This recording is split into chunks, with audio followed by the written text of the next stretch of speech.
It is just gone 12 midnight in New York. It is 12 noon in Beijing. It is 6 a.m. Central Daylight Time in Gaza. It is 6 a.m. Central African Time in Babane in the Kingdom of Eswatini. Good morning and welcome to the Thursday edition of Kusile Breakfast Show. It is Thursday, the 21st of March, 2024. I am Lincoln Kule to Spot. Betela mingu sifiso ngalo bonkhosi ngiyanibusela nalomhla ekseni kungulesine lisuku lolitaba mnanzi kakhulu nalomhla elihlelweni tindzaba lesithathu khulumisa kuleto leni tawute thabela siyafuna kubuka tindzaba letitsinza tebuchwephesha letichamuka lapha kumlawuli wato tekuchumana Eswatini Communications Regulation labayibita ke nge-Escom bafuna nje kubuka indzaba lenkhulu njengoba sibonile ukuthi eminyakeni naseminyakeni i-landscape ye-regulation yekulawula tekuchumana has undergone significant changes let's-ke influencer kakhulu tebuchwephesha, the advancement of technology kunema shifts lakhona kuma consumer demands nama expectations nje as well as evolving business models. Funa ukuxoxisana na Makelindiwe Dlamini, Long Director for Strategy and Economic Regulation, indzaba lenkhulu bayibita ke nge-innovation for regulation as well as looking at emerging technologies. Buchwephesha nje lobusha lesebuvela njengoba umhlaba wonke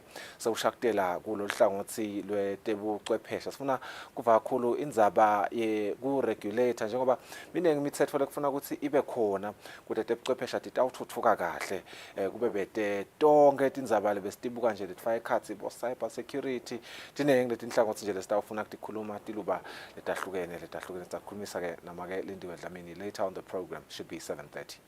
Saphinze bonke ukuthi sina kakhulu indzaba yesifo sesifuba sengati. Uyakhumbula ukuthi litiko letempilo liyachubeka nekubambisana nema-partners bo-USAID ekuthenini live leSwatini lisinqobe isifo sesifuba sengati. We want to talk about that.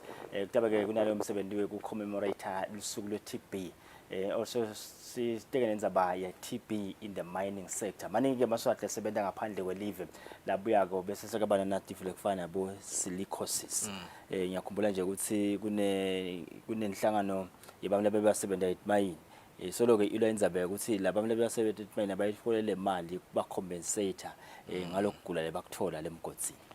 Indzaba silicosis is quite interesting because ngake ngeva nje eminyakeni ukuthi nabo asbestos ngathi bangathi ke sesenawo ama buildings lanabo asbestos kwathi nathi nje lapha ekhaya asikho emayini but ukhanza ukuthi kune asbestos engabe lokho kuyathika beda nengcenye sota find out thela nalo ukuthi that khanza sinabo silicosis la sikhona khona ngenzabe yabo asbestos lingithile tesati kodwa nje itolo ngovuthi lisuku lolukhulu lena komake bemthandazo sethemba ukuthi bamake benzaba sethemba ukuthi nalabo ke belicotho njengoba ingceko sisakhuluma ngabo nje omake bemthandazo ukuthi labo belicotho batalifaka kude bateva bunanzi phela bekushaywa ngomoya ishito njalo ingceko musi makhovanto ukuthi asivele sigijime sibukeke letho lethamba phambili kumaphephandaba alomhla ekseni.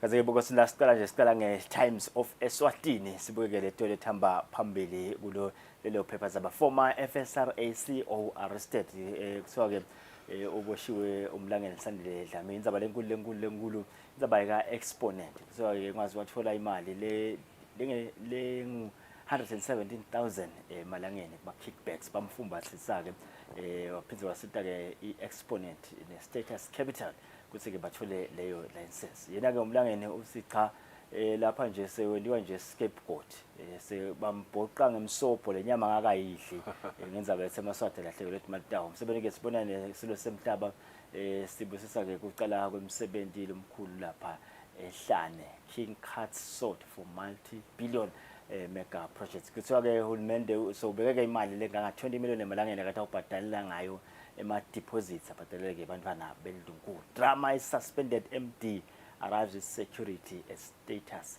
capital. Basike nembishop Nash kuthiwa ke uyalulama esibhedlela eNingizimu Afrika.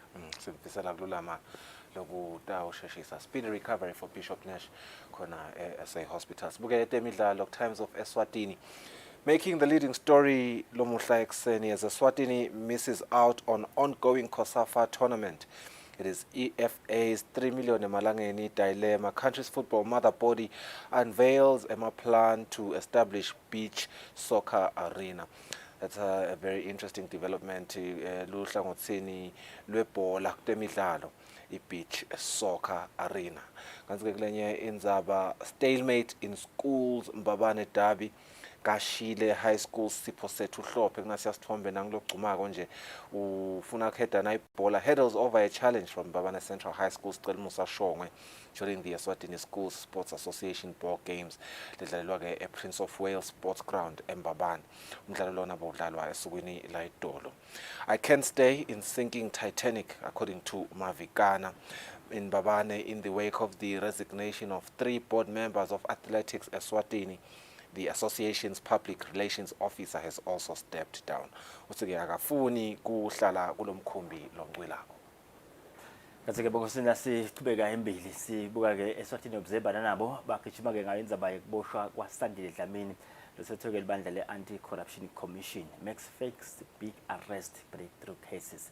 Ekusuka ke ukuqala ke mhlawumbe lelo bandla le-Anti-Corruption ukuthi likhone kubamba lo solakala ukuthi ondeke inkhohlakalo tithombe labasola labo bafuna ke livelele nzima Africa njoba itekiwe lendzaba elangeni letero ke basayawufuna ke bameli labakhulu ama advocates lomunye wabo umduduzi Mambila lota bamelela corrupt officers removed from TSC nduna ke imfundo yethi labo labagangako lapha ka TSC sebavele ke basusiwe kanti ke ikhona naleyo ukuthi lo suspended MD lapha ku status capital ufikile kafika ke namapholisa. Sibuka temidlalo ke Eswatini Observer lo muhla ekseni kungilesine story lesihamba embili. I was hoping this would have been the leading story with Times of Eswatini as well. Nation's pride grabs vital lead ahead of second leg. Thrilling sihlangu laba cruiseke past their opponents lokuyi Somalia kwaba ngu 3-0 ngamagoli ke lashawe ngFigueredo loligoreke on the 32nd minute. Skali scored on the 45th plus 3 minutes shots ke beku nje 3 minutes kwase uyakora Skali laseke lesithathu ligadlwa ngokwakhe on the 57th minute and Eswatini had a comfortable 3-goal lead heading into the second leg of their African Cup of Nations qualifiers match letaba ke against Somalia.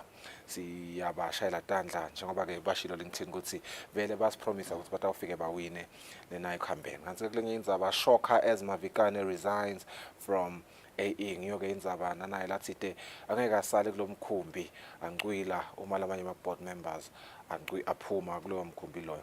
Kanti ke clubs right to SG in a story that speaks to the ongoing commotion between clubs as well as the executive of AE that has taken another twist. Setubeka ke bonkosi na teletele thamba phambili lamhla ekseni sibuka nje Eswatini Daily News King Eswatini third toast under construction Hlane Hotel and executive hangars at KM3. Ibusile ke inkosi nemsebenzi ke it's a multi-billion project taqala ke masinyane. Prime Minister commenced Taiwan's presidential election victory. Prime Minister ke bekathi yahlangene na president elect welive le China. Ministry ropes in consultants for government salary reviews. Siwa indzaba lekhona leyo ukuthi litiko le public service litholele ama consultants but awubuka indzaba yemaholo etisebenzi tembuso. Lenye indzaba lebukwe ngalabovu konje ngamaswati cishe onkana. Kulenye ke indzaba temidlalo Eswatini Daily News the leading story sihlangu 3 triumphant, I guess that's a play on word. Makuwina kwesihlangu nga 3-0 against Somalia. The national team sihlangu Semnikati edged closer to qualifying for the AFCON 2025 group stages after beating Somalia 3-0 in their first leg encounter in Morocco ngalesithathu against Bashayela Tandla umsebenzi lomhla kakhulu loyo. Kulenye indzaba experts defender holds Ezulwini United to CIMAC. Kanti ke egcina court sets $1.1 million bail for Dani Alves. Ngithoke leto leti hamba phambili dathola ke kuwe emaphephandaba aseSwatini kepha ke I cannot sit here and celebrate kuwina kwesihlangu against Somalia. Kufana nje nekudlala nemuntu bamkhungele tandla bese in fact kulwa naye bamkhungele tandla umshaye bese ya celebrate us we expecting them to win against Somalia. showcase. But I think in true, football fashion, LinkedIn, you do expect any surprise. Really. No surprise against Somali. You never know, it's football. What the basketball can't talk to you about football. Because as much as market experience about a castle of excess.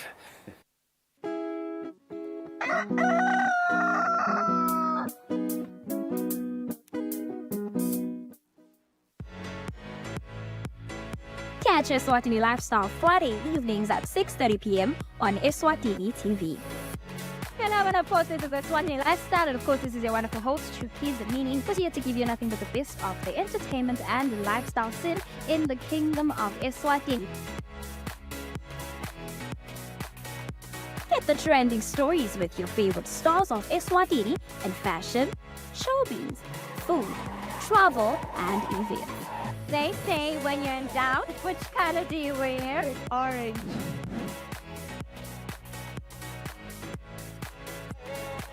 Simply follow Eswatini Lifestyle on our Eswatini TV pages and social media platforms.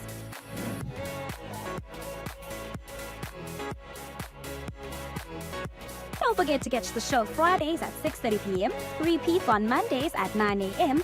on Eswatini TV, Spogo Semaswati. Be sure to catch Business Watch every Wednesday between 2 p.m. to 3 p.m., where we feature the latest updates on business news, market trends, and exclusive interviews with industry leaders, as well as insights on emerging small and medium enterprises in the commercial sector. Business Watch, your business leader.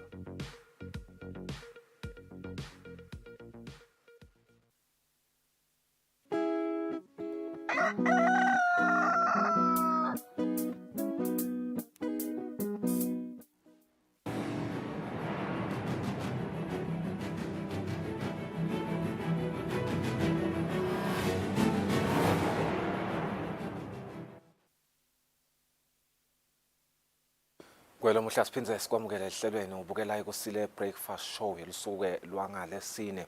Sifuna ukuthatha indzaba nyalo Dawude Thabela. Indzaba yokucala silo semhlaba sesivakashele imisebenzi letawuthelela kutentfutfuko ehlane. Isesekulolu vakasho ingwenyama ibusise esakhiwo selihotela lehlane Roadside Motel. Lelibhekeke ukuthi lifake isandla kuthuthukisa indzawo yasehlane kanye nekukhulisa luhlangothi lwetekuvakasha. Kulo msebenzi ingwenyama beyikade isingetfwe nguloyolo wake waba ngumengameli eveni Republic of Botswana, His Excellency Ian Khama, emakhosikazi yesilo kanye nesigodlo. Silo semhlaba siniketa insaya ukuthi indzawo yasehlane ibe ngulenye yetindzawo letifaka sandla ekufukuleni umnotfo welive leSwatini. Takhiwo takalokusho naletisezingeni elisetulu setive leticalile kwakhiwa kanye letinye tisemkhankasweni wokusukunyiswa. Ingwenyama yeMaswati ivakashele letinye tatindzawo kubuka inchubekela phambili yemsebenzi lomkhulu wokuthuthukisa indzawo yasehlane. Kulo msebenzi imbube beyikade isingethlwe ngamakhosikazi yesilo sigodlo kusabambe isikhundla sokuba ngundvunankulu umhlonishwa Mancoba Khumalo, tindvuna tembuso kanye nabo babetikhulu. Lenye yetindzawo levakashelwe ingwenyama kube lihotela lesevele licalile kwakhiwa, ihlane Roadside Motel, lakhiwa yi-Construction Associate ne-MA Dlamini Engineering. Leli hotela libhekeke ukuthi lilalise tivakashi letilikhulu ne-20. Futane naleli hotela kutawuphindze futhi kwakhiwe nesiteshi sekwetha petroli. Leli hotela lakhiwe kufute ne-airport kanye nesigodlo lapho kubanjwa khona umkhosi webugano lesewakha ngativakashi letibuya etinhlangothini letehlukene temhlaba. Kungako libheke ukuthi lifake isandla ekuthuthukeni kwelihlangothi lwetekuvakasha. Silo semhlaba sesidumise nentuthuko njengoba indzawo yasehlane isemkhankasweni yokuthuthuka. Lesikubonga ukuthi hayi nasebenda nani nawafanga umdlandla kakhulu kunkuthada emsebenzini wonke lendaba nokunakelela lo msebenzi uzuphele ube muhle into wathi ukuthi uyende lena ngoba umsebenzi lonjena usesigabeni sekuqala la uphumelela kune potential ukuthi uquliswe ngoba bese wenda lokwanalokho sesithi ke awasibonga kakhulu wonke umsebenzi enwenda uyakhulu nini nivuka ngalapha nto sebenda njalo ngemihla bekuthi cha siyabonakala sandla senu nala ngekhansi sivukile cha standard isiphakamisile. Sihlalo wakanyathi Angelo Shakanti uthe lona msebenzi usetawuthuthuka ngetigaba letihlukene. Etintsameni kubika Pholile Maziya ehlane. Kanti-ke ngakulokunye isilo semhlaba sesibusise saphinze sahlaba lusoyi endzaweni yetentutfuko lekane kusehlane. Lena ndzawo ibhekeke ukuthi ichamuke nemisebenzi leyahlukene yetentutfuko. Ingwenyama yemhlaba ibusise le ndzawo ngesikhathi ivakashele indzawo yasehlane kubuka ukuthi intutfuko kule ndzawo seyikuphi njengoba ibhekeke ukuthi ithuthukise ibe lidolobha. Isesekhona ehlane imbube yemhlaba iphindze yavakashela indzawo yentuthuko lapho khona kutawusukunyiswa luchungechunge lomsebenzi yetentuthuko. Le ndzawo ibheke ukuthi yakhe emathuba emisebenzi iphindze ilethe intuthuko. Lo msebenzi lotawusukunyiswa masinyane uta nentuthuko lenkulu. Efaka ekhatsi inyuvesi lenkulu yetempilo etawuthatha abafundzi labatinkulungwane letisihlanu. Tindlu tekuhlala abafundzi, livotela le-7 star, sibhedlela lesikhulu nemtholampilo kanye neluhlangothi lotelucwaningo i-Biomedical Research Center. Lona msebenzi usungulwe indvuna yetekwatisa kuchumana nebuchwephesha impunga Savannah Maziya. Indvuna yetekwatisa ichazela ingwenyama ukuthi yite nebatshala timali kutawutshala timali nokuthuthukisa leSwatini liye embili. We're really looking to ensure we give you even better than what they have in Dubai. We have good news. I met the leader of Dubai when I was there at the beginning of the month. I think we're going to do great things in Eswatini. So along with our other partners and our investor portfolio and our own funds, I do believe we'll make this happen. I'd like to pass it on. Thank you so much, Your Majesty. I really appreciate the opportunity. We're going to really work hard to make this work. It's going to be very challenging. There'll be a lot of naysayers. I'm sure they'll be making a beat onto your office to say we can't do it, but I'm going to guarantee you we're going to do this. We'll be like Obama, we say, yes, we can. Very nice. Yes, we can. Silo semhlaba sithumisela umsebenzi nenshisekelo yekuletha intuthuko even leSwatini. Umsebenzi omuhle kangaka nangu sihlangane lapha sitobona lokusebenza ibona wale project. Lapha sitobusisa sifuna nalo umsebenzi lona usebenze uqhubeke. Njengoba lapha nje solo sibuka ama programs ukuthi nami sibuka imisebenzi yema-farms latawo nakunema facilities kanjengalawa abantu bakhona sibaphume bayashona yabuka leto tenzalo. Kusho ukuthi njengoba sisebenza lapha kanye siyathemba ukuthi umsebenzi utawubanjiswana laceleni kune-snake park. Sibonga ukuthi wonke abe nayo le commitment ukuthi cha abe part of lo msebenzi. We're very thankful for the commitment that you have shown and to be part of this work. Nalokuthi sikhuluma ngesibhedlela university. That we're talking about a hospital and a university. In fact, we're sikhuluma nge-research center, research center. We've always been talking about a research center, looking into having a research center. Akhona imavili bekakhombisa interesting ukuthi singapartnership kwakha i-CDC. There's countries that have been looking for us to partner with them to be able to create a CDC, Center for Disease Control. So ngaba kuhle ukuthi wena sisine-facility lena maybe sokungabuka ukuthi na-partnerishwa. Maybe they would like to be ukuthi babe part and parcel of lo msebenzi. Sayemukele umbiko walomsebenzi yaphindze yabusisa kucala kwawo. Ingwenyama ibe seyihlaba lusoyi. Uqamba i-first world status.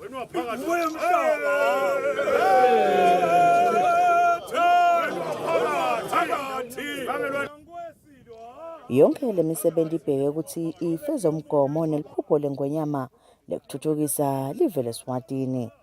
Etindzabeni ikapholile Maziya ehlane.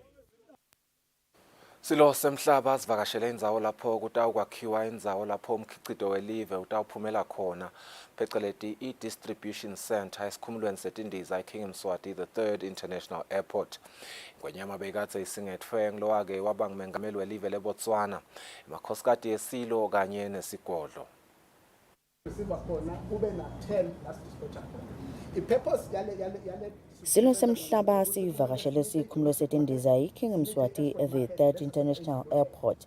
Naso lesibheke ukuthi sifake sandle kufukulane umnotho welive. Ingonyama ifike yakhonjiswa i-distribution center lapho umkhicito welive utawuphumela khona. Kule ndzawo lingama-hectares langama-20 kutawukwakhiwa tindzawo letehlukene kathathu.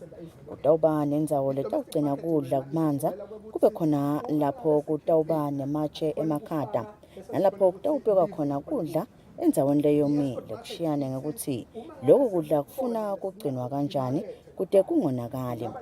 Kudla lekutawucalwa ngako yinyama njengoba live vele liyayithengisa ngaphandle kwelive. Kanti lokunye lokubheke ukuthi kulandzele tibhidvo. Mabhalane lomkhulu etiko letekulima Sydney Simelane uchazele ingwenyama kabanti ngalomsebenti ungilapho avete khona ukuthi batawukwenta siciniseko ukuthi uba imphumelelo. Sibike lelibandla ngonyama lesebenza nalo kulomsebenzi wokwakha ihanga wena waphakathi. Ihanga ngilapha khona kutawufaka tindiza ngonyama. Dingafaki elangeni ibhakela lapha phephe khona la unene idokhona ukuthi ibe sesimeni lesikahle ngaso sonke isikhathi.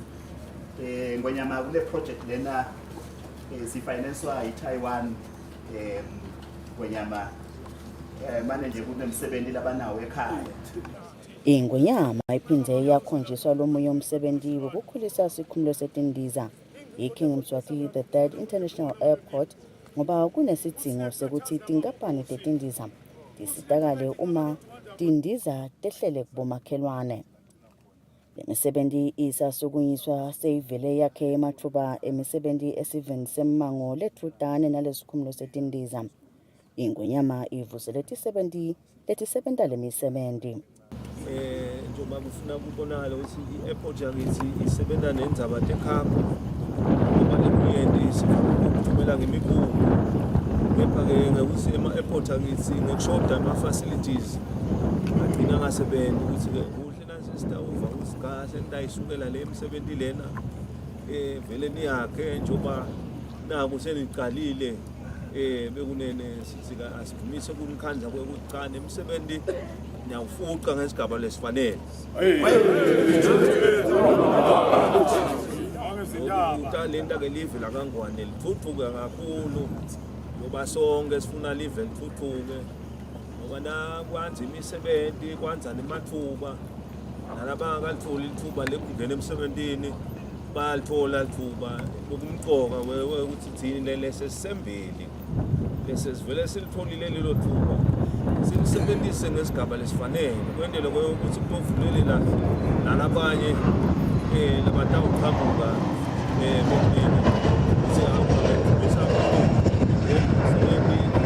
benwendawo isikhathi sebenza kahle ukufaka emandla kunikuthanda siyabonga bekunene.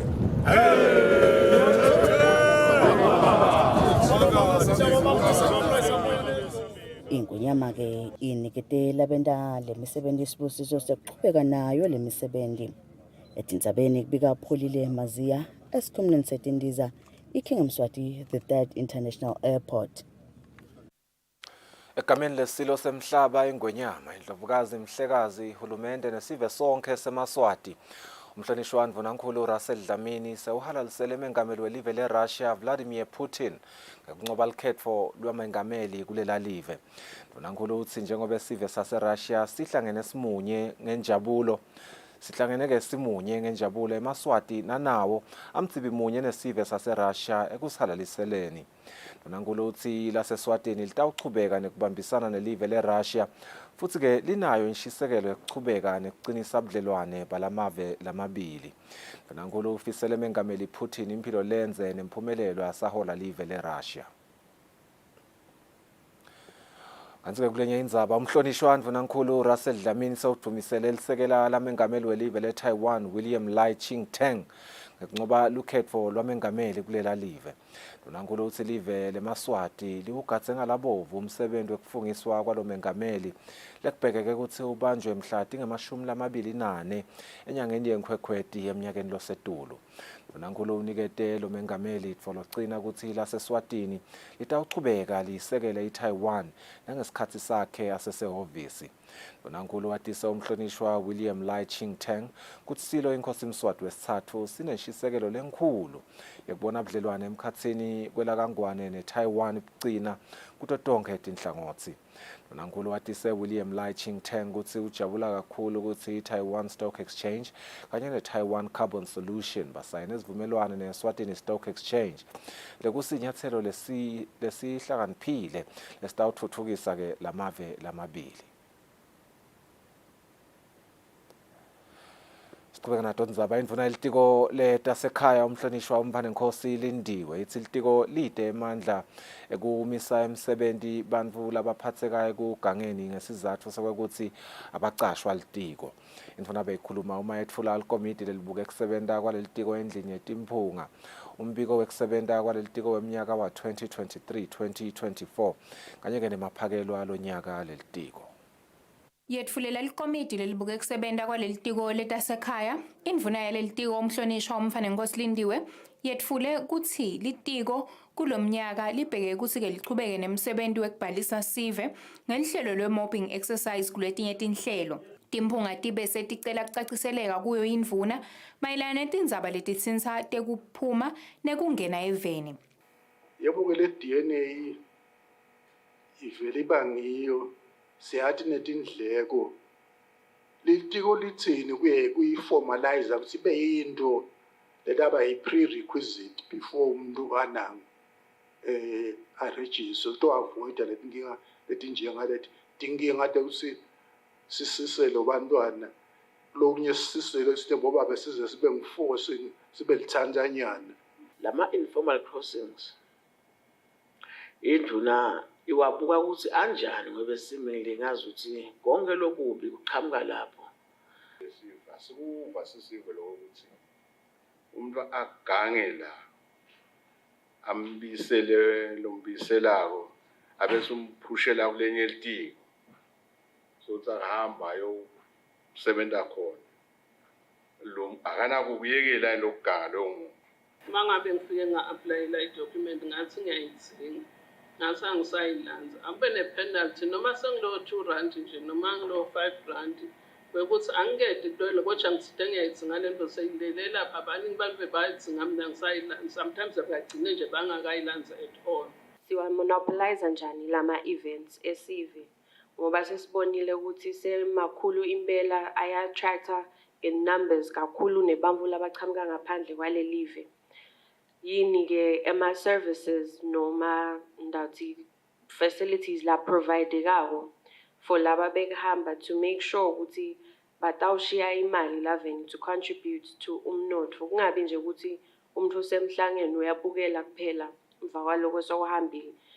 Seyiphendvula indvuna umhlonishwa uMphanenkosi lindiwe ivetile ukuthi ke letinye tinkinga tingetulu kwemandla elitiko. Litiko ke lide lamandla lamakhulu ekuthi lo mbuso elingamsusa. Lokuye netiko nalo liyahlala nje kenjalo belibona ukuthi awu uMatimala kepha nangabe CSC angakasho ukuthi salasuka lo muntu ayale kude litiko lelingakwenda ngoba vele ucasha lo CSC uphindze kucoshe yini. Nasichubeka ke sifuna bo 24 hours labanye sithi sitawusebenza. Kepha sesinanyalo sesicalile siyabakhulumisa. Nami nje ngiyakhuluma namlingani wami eSouth Africa. So ngihlala ngimshela licingo yathi nje ukuthi seyangikhulumisa bala 24 hours. Indvuna ikhale kakhulu ngekuthi ke letinye tinhlelo ngabe tiyachubeka ngaphandle kwekuphazamiseka kepha ke inkinga timali. Etindzabeni kubika Sondomlangeni eParliamente.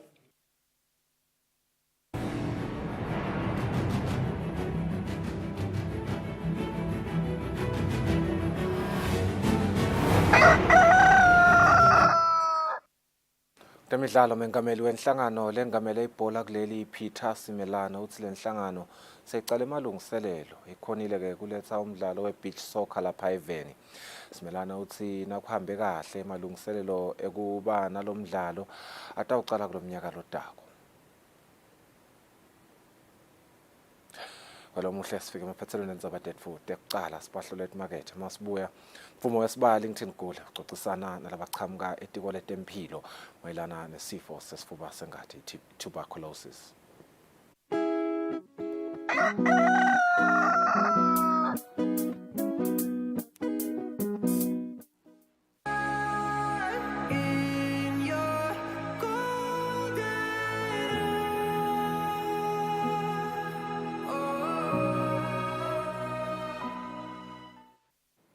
Hey you! Yes, you. Have you paid your TV license? Did you know that by paying for your TV license fees, you will be complying with the laws that govern television possession, and particularly the Swaziland Television Authority Act of 1983 and its regulations? It is a legal obligation. Paying for your TV license can have a positive spin-off, as the money collected from TV license fees goes a long way in assisting Eswatini Television Authority procure appealing and relevant content to broadcast on the channel.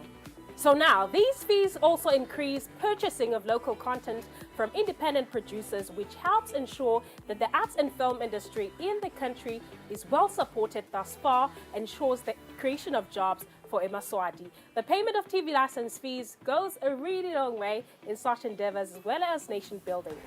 A TV license costs 180 emalangeni per year per device, and for other accessories such as a decoder or njinja, it costs 50 emalangeni per device per year. By paying for your TV license, you will be doing the right thing.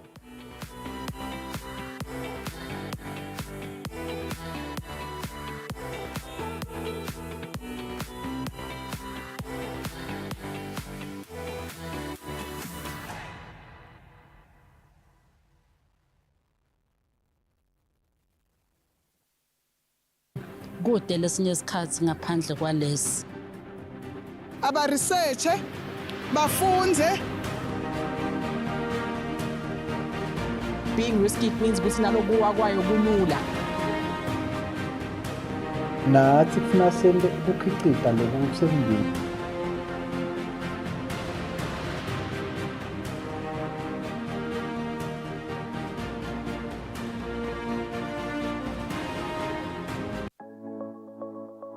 If you can dream it, you can definitely achieve it.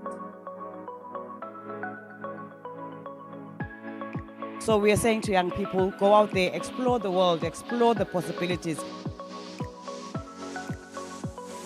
Follow Nomalungele Jele every Friday at 4:30 p.m. as she brings you inspirational entrepreneurial story covers from our very own entrepreneurs in the kingdom of Eswatini. Always try to choose something that you enjoy. Don't miss the chance to be motivated to turn your business ideas into reality at 4:30 p.m. on Friday on Sibuwa Semaswaati.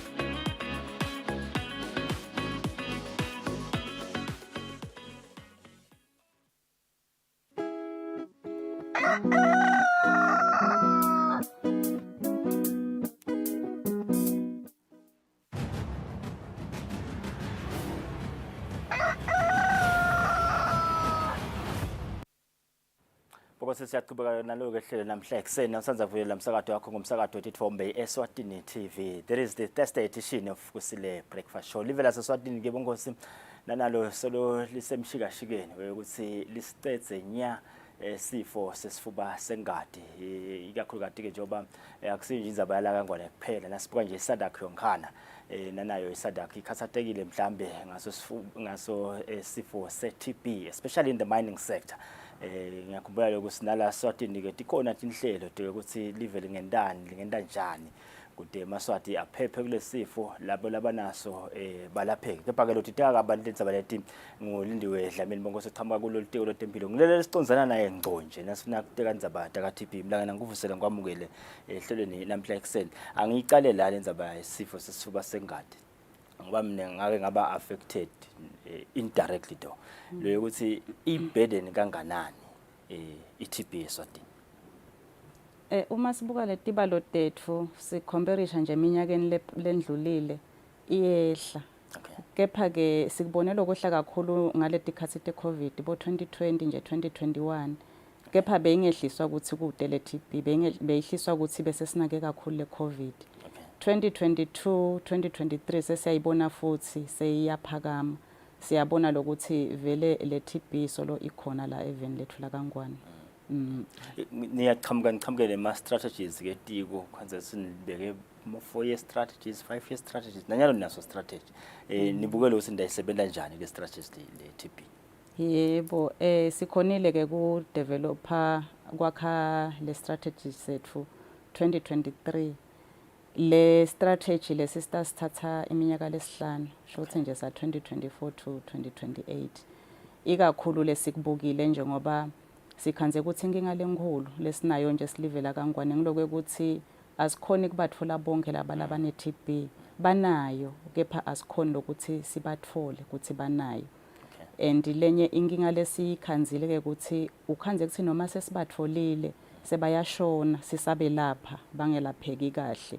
Nenkinga ke besolo sinenkinga yaleligciwane leligwamile iMDR nako ke ngilokunye nje lesikufakile ema priorities ethu kule strategy.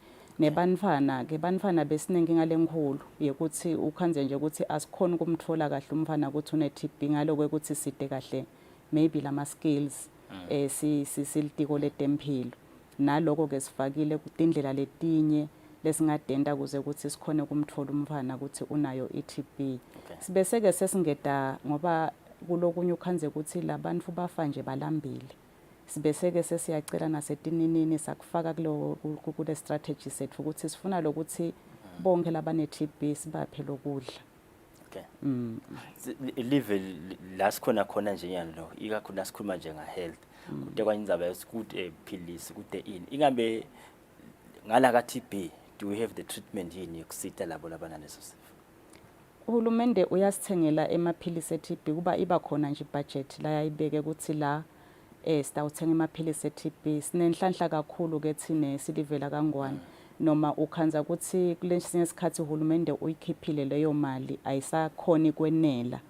Sibese sibanale tihlobo tenkosi kulamalanga nje sina global fund nguye lo bese soyasida ukhanze ke ukuthi soyasingetela lamaphilisi ethu kuze ukuthi atowenela. I'm not sure ukuthi utasita la ngoba siyakhumbula sile moneni bekunale sibhedlela bengingcingitela ke nami le moneni ngaleso sikhathi vele bekukhanza ukuthi kunaleli gumbi libeka lapha beMDR manje we thought it was a TB hospital but vele usi ezilive liqhubeka lithuthuka kunethi kuyashintsha shintsha. Nibagcina phi nibalapha phi nyalo abantu labana le TB? Sesibalapha enhlangano wabona ngoba nalapho kuya ngalokuthi uhulumende ukhanza ukuthi lo sekuyi priority kuyinguphi nalapho kwakhanzakala ukuthi cha leti nombolo talabantu labane MDR usetiya ngalokwehla lesibhedlela sikhulu lesa. Yes cool. Ngoba bese ke sekuyabukakala ukuthi hayi abathuthe bayiswele enhlangano nale ngoba nalenhlangano sakhe esibhedlela sethu lesihle kakhulu sale TB. So seba senhlangano nje labagula ngeMDR kepha ke abasasiba nengivele leti nombolo tehlile nje kakhulu bekube nensaye yayitola ungatike nyalo kubusise kusimo sesinjani seke ukuthi ezibasasa le treatment labanye sebakhala ngetindlebe sey angiseva kahle but ngiyakhumbula lo singazi sibe khona indlela betentiwa yini usisime njani simo nyalo le treatment isa yendalo sibeselimata letindlebe. Siyabonga lokunye nje lesikubukile kule strategy sethu ukuthi vele sifuna ukuthi labantu bethu labagula labanale MDR bangabe sesebaba nekuchwala nje kwempilo ngale maphilisi laba wathathako. Sesinetindlela letinyeke ngoba kadzeni uyakhumbula mboya ujova umnyaka wonke kube kuthatha emaphilisi bo 3 years nyalo ke sesibese sesithola indlela letinsha lesinikete tona umhlabuhlangene WHO nyalo nje banathe emaphilisi kuphela 6 months so ucedzile kunathe emaphilisi so uphilile kusijabulisile kakhulu ke silive logo Because sito kanzaba sifo basengadi litiko letempilo ke tabe lisenkundleni yasembolonjeni kusasa la litabe lifundzisa khona ngihlanganise nje eMaswati sikhumbutaneni ngalo so lesifo lesi ngiyafuna ke nekuthola ukuthi i-adherence to the treatment ngoba bakhona into lokuthi bantu banganathi kahle i-treatment yabo ngabe nanibuka manje la senihambe khona senifundzisilena kangaka eMaswati asalalela into kuthiwa ngabe nje uthatha 6 months thatha lo 6 months kuphela ungasho bese sibashiya endleleni cha ngilokuhle kakhulu ke lokwentwa amaswati sekafundzisekile asayati nje ukuthi waze walashwa kwathiwa une TB awupholodi utawanatha lamaphilisi kuze kuphelele inyanga leting6 letibekiwe cha sebancane kakhulu lesibakhanza nje ukuthi kuyenteka ukhanze ukuthi akasakhona kepha labanengi bayawanatha nje baze bacethe la kulama gaps lenisi niyawabona especially the skills gap nje losichazile Nkosi ngiyakhumbula nami lemoneni ngaye ngeva lo myedokotela athi ngimngedva la lokuthi do we have labo dokotela yini do we have the nurses yini kuzama kulisita live kulenza be-TB sitamile ke kucela sikufakile nje nakule strategy sethu lesisha ukuthi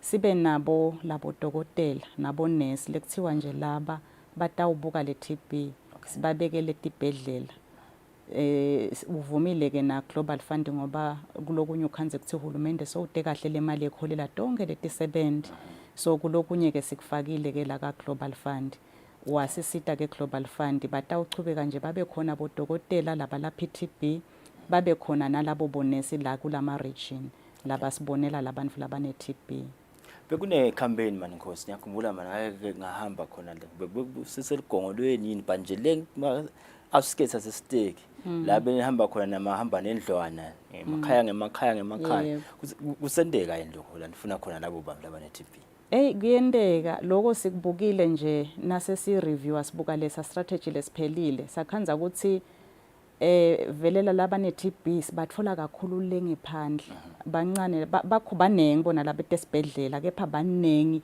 nalaba lokhanza kuthi akede esibhedlela kufuna vele uze uye lekhaya lemiphakatsini sikhanzile ke ukuthi vele lesibathole ngalokuthi sendela bomahamba nendlwana banengi kakhulu kangangoba lonyaka nje kule strategy lesisha sibese ke sesifaka nalokusha ukuthi sifaka i-x-ray lele bathi i-artificial intelligence ngoba nasati i-x-ray kadzeni bekufuna ukuthi uyithathe ungidokotela uyibuke kulokunye ungaboni kahle ngalamehlo akho so lena lesithi ke sesitawucala siyisebenzise yona icishe iyakhona lokhu ngathi nje i-sensitive ngoba kuyakutshela shokuthi kunalento le reader lekutshela ukuthi buka la naku la kunale TB khona naku lokunale TB khona so kulula lokuthi nisheshe nibathole labantu labane TB so ke lesikwendile nyalo nje sigadze ukuthi labo mahamba nendlwana bethu kushothi imoto tinale x-ray tinale machine futhi yekutesta lesikhwehlela la khathi sigadze nje ukuthi tifike leting 3 sinayo yinye shothi titaba ngi4 shothi nje ngeregion nje kutaba nayinye so sitawuhamba ke lami mangweni vele nakuleti ndzawo la khanze ukuthi khona khambeki sitawukhona thina kuya khona sithelele x-ray yethu sithwele naloku kwemshini kwetesta sikhwehlela sifike sibateste abantu beNkosi sibone ukuthi bedeni TB x-ray tasisita laba lokhanze ukuthi bedele timpawu ngoba kulolu cwaningo lesisalenda nje sikhanze ukuthi bantu bedele timpawu te-TB awumangala akakhwehleni akashisi akafomi so kanunayo le TB le x-ray ke itasita ekutheni labo labede letimpawu nasibathatha lesifuba sikhone kubona ukuthi hayi lo muntu une TB sibese sesiyakhona ukuchubeka simteste bese siyamlapha Because bekungilindiwe Dlamini ukungena ke focal person ezabahata bo TB nabo HIV lapha etiko letempilo letiningi statiteka imbolonjeni kusasa bongosi sifuna nje ke market manje nasibuya sitabuya na Mr Thabese la sitabuka ke iTB in the mining sector ngelinye ke indzaba le Khasata Sadak lenyakhumbula nje wasi Zambia 2016 la besifundiswa khona nanathi ngathi lenzaba TB in the mining sector special market sibuye siqhubeke bongosi.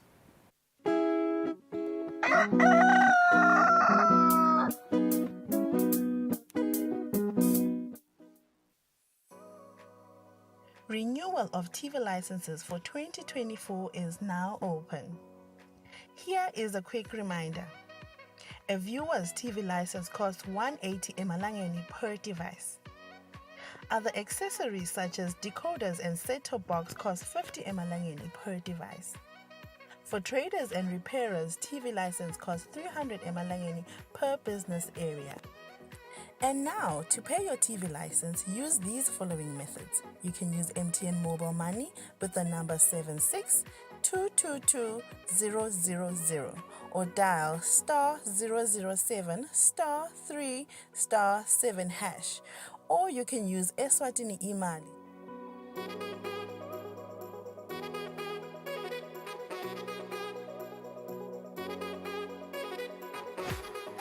And you can pay our TV license at any post office in the country. Another option is you can use any NetBank branch using our TV license account number 119900430037. Don't forget, when paying for your viewer's TV license, reference with your PIN at all times. And when paying for a retailer TV license, reference with your TIN at all times.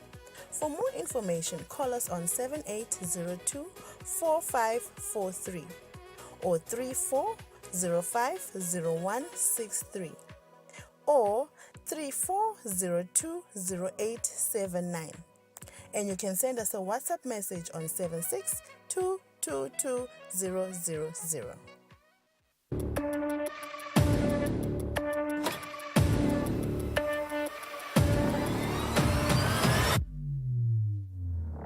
Ujala masoda mahle kunathi lesa. Sabatandi ukuthi njengalokhu Sifile sive sikhulume.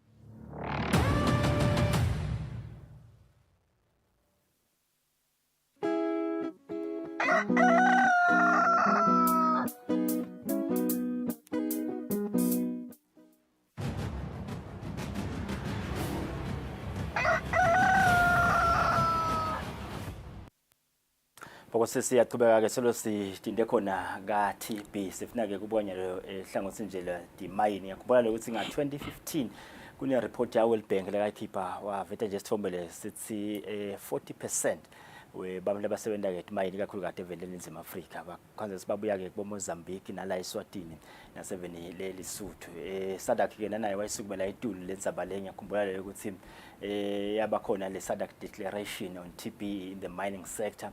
I think it's just 2012 sabagijima ke futhi kwase bakhiphana a framework on the harmonization of TB nakhona in the mining sector kwaphinza kwaba ne SADC code of conduct nakhona iTB in the mining sector bonke sekunamancoba thabetse ina ke itiko letempilo uteka nje kakhulu tona lenzaba TB in the mining sector angikuvusele thabetse namhla ekseni emaswati akhona emaswati la sebenza le etmayini eSouth Africa lokhanza ukuthi abanayo lebungodi bekuthi angathola le TB ngiyafuna ke ukuthola le ukuthi ingabe nilitiko niba nayo yini idata nalabo leningasebenzisana nabo yekwathi nje ukuthi okay sinemaswati langaka asebenta kuna dimine nati noma sekagula angibeke sebagula balekubo epharabulwa bayagula niba khona nabanayo indlela ukuthi leswati lekule mine layer selinayo le TB. Siyabonga Magobane. Kusho ukuthi silitiko letempilo nje hlangothini lwaka TB sibenako ukuthi kulaba labo babe labasebenza etimayini bangala kangwani labasebenza ngale South Africa babe nato indlela ukuthi sathi lokuthi bangaki basebenza kutiphi timayini sitawukhumbula nalokuthi kune tibhedlela letimbili la Eswatini takhelwa bona labo babe basebenza etimayini. Kuna sinye lesi RFM kaManzini kuna lesinye lesikaHlatsi esibhedlela so ti hostwe ngile tibhedlela letinkulu so khona lapho siyakhona lokuthi labo babe baye uhlola nekuthi ke ku litiko letempilo lisukumise lihlelo lokuthi kube na system lesithi cross border referral system. Leyo system leyo iyakhona kusita ukuthi si track trace nekuthi nangabe mhlambe babe nje uyanatha unathe amaphilisi akhe e-TB uyelashwa ulashelwa i-TB sathi ukuthi naseka referishwa mhlambe uthi ekhaya emaholideyini so uyewela ke ubuyela emsebentini kanti uselashelwa i-TB sathi ukuthi simreferisha kunasibhedlela nasi ngilata ukuchubeka khona ne-treatment yakhe elashwe kwendeke konke kuze kuthi afike ekugcineni kwe-treatment yakhe. Nanibuka kuyasebenza yini ngoba ngekuthi nangilaSwatini nje ngwase-Hereford probably ngakhona kungilandzelela ukuthi hey kusahamba kahle manje naseka le laba bangahise umvakasi phela newalalo lokulandzeleleka kuyasebenza yini probably that's the question. Yes, ngiyabonga kakhulu le system ikhona ne-aspect ye-adherence khona la kule system la khona sitawukhona kulandzelela shokuthi nasakha le appointment nje la kule system iyakhona ukuthi le facility letamemukela loyo muntu loyo nayo ithole i-email noma i-notification lesho ukuthi kadzani babe zibanibani uyeta atothola lusito letempilo taka-TB nekuthi ke nayo i-patient yethu iba nako ukuthi ithole i-SMS la elicingweni lalo ukuthi isho ukuthi utaya kunasibhedlela nasi utawuthola kwelashwa welashelwe lesifo se-TB. eZambia 2016 bebasifundisa bona bebachambukela lababuka etimayini bakaSadak kwavela nje isithombe lesithi timayini letinye tiba reluctant ekutheni mhlambe ngaba nema safety measures lentiwako kuzama labantu bavikeleke ukuthi nalo 2024 ingabe nanibuka mhlambe nema partners naniva letimayini are they willing yini ukuthi tinibambise labo hulumende kuvikela letisebenzi ukuthi mhlambe tingenyuki lelizinga lethola ngalo le-TB. Siyabonga Kule. Kukhona lo sekwendekile vele kubudlelwane betetempilo nato timayini letikhona South Africa kufaka ekhatsi nalesinato la eSwatini timayini ngoba nathi sinato. Lokusho ukuthi kukhona nje ngito tindzaba tabo PPE ukuthi baqinisekise tekuphepha mhlambe tembatho lebagcokako nabasaya letimayini basasebenta nekwekuthi kube nekuthi ke vele naso exposed le kule dust le emgodzini emayini emathuba ukuthi vele ulithole lokugula kwelithulu lwemgodzi lesithi phecelezi silicosis ngilakhona ke bese kuba nelihlelo lekuthi bese uyancembeteleka khona tisukumile timayini nje kuke kwaba nelihlelo lwathiya Miso Trust la eSwatini lobe lincempetela tisebente letasebenta etimayini shokuthi nje timayini letavula sikhwama tasisetithi tona titawufaka la kulesikhwama kuze kuthi laba labasebenta kuleto timayini leto bakhona ukuthi manqempeteleke. Besinemlinganisifiso la sitenza baye ukuthi afaka iphuzu le-asbestos. Yes.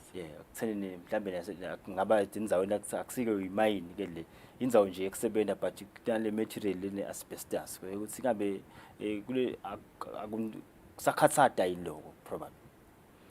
Yes, siyabonga. Le asbestos isakhathata kakhulu so ngako nje nala bengamele letimayini abasa advise lokuthi vele sale ichubeka imayini wale asbestos ngoba ngalokuthi yona yilimata lamaphaphu kakhulu and kuba buhlungu le maphashini ngalokuthi iyahlaba yona le asbestos nayifika le emaphashini so nje kuke kwaba khona nalabanye labangishayela tincingo nje solo balandzelela ukuthi kuhamba njani ama claims abo nako konke so lesiya sibakhuthate vele ukuthi baye kule tibhedlela tasetimayini letilengitibalile ukuthi ke vele akwelapheki lokugula lokhu kwabo asbestosis so kuyaye kube ukuthi nje baniketwa leyo mithi letawutsinzibalisa leto timpawu letisuke tikhona nangabe unebulukhuni bekuphefumula khona ukuthi bamnikete lokho lokutawenda ukuthi kube lula lokuthi akhone ukuphefumula.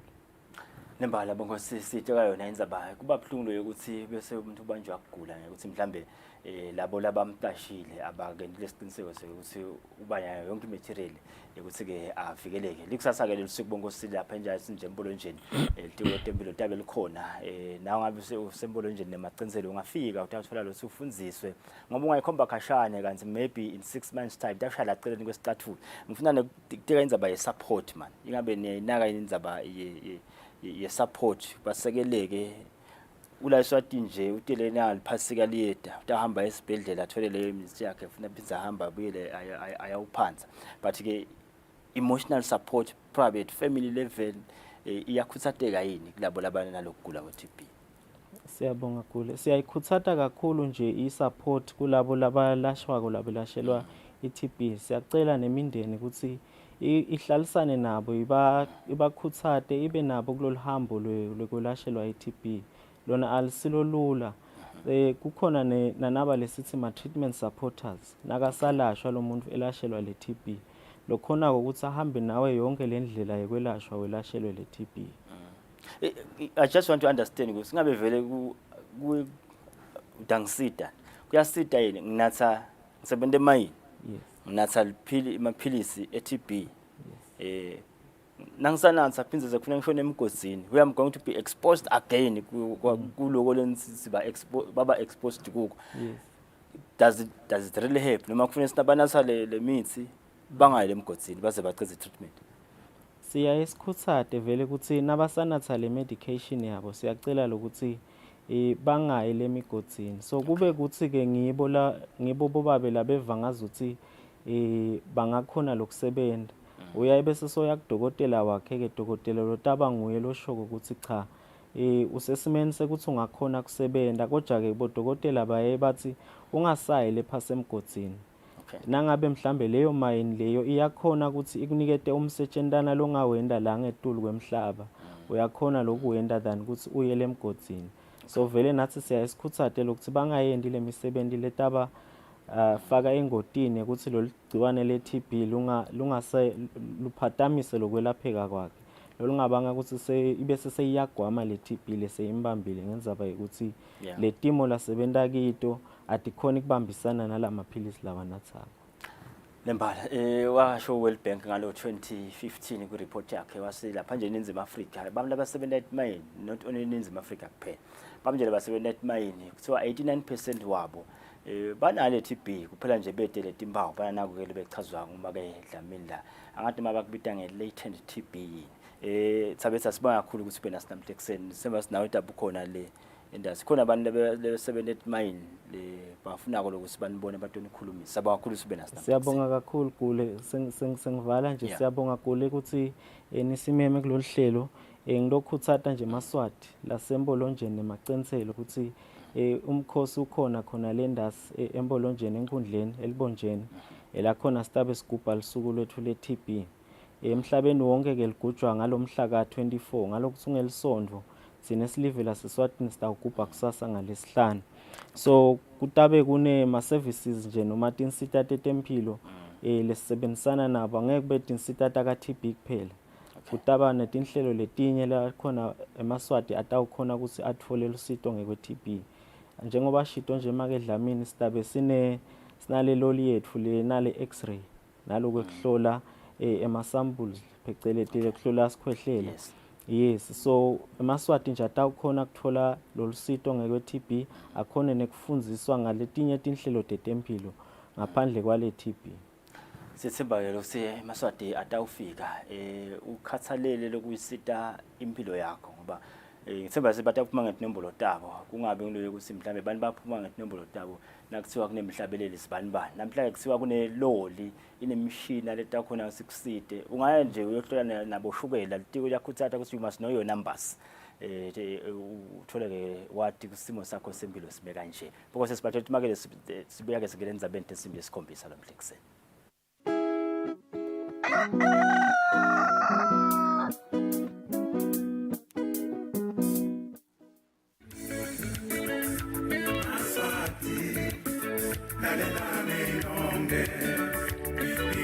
Kuthuthuka kwembango, kuthuthuka kwetinkhundla. Kuthuthuka kwetinkhundla yintuthuko yelive lonke.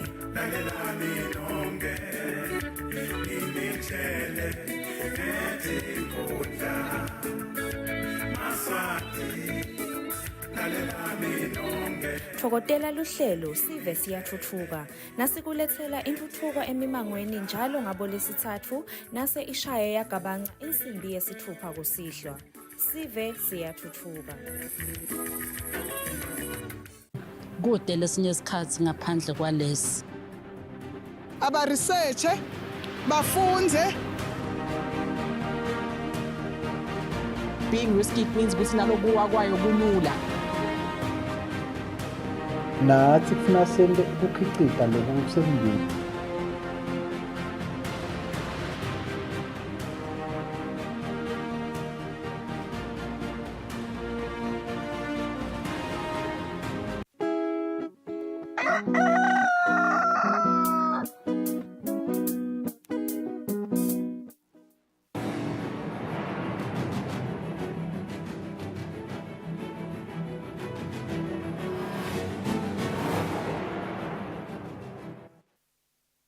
Right, this is the second hour of this Thursday edition of Kusile Breakfast Show. Welcome on board if you have just joined us. I am Lincoln Kule.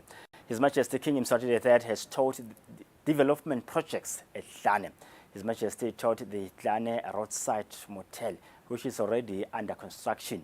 Present during the event was former President of the Republic of Botswana, His Excellency Ian Khama, a Makhosikati to His Majesty and the royal family. His Majesty King Eswatini III has proposed Hlane to emerge as one of the country's highs of economic activity.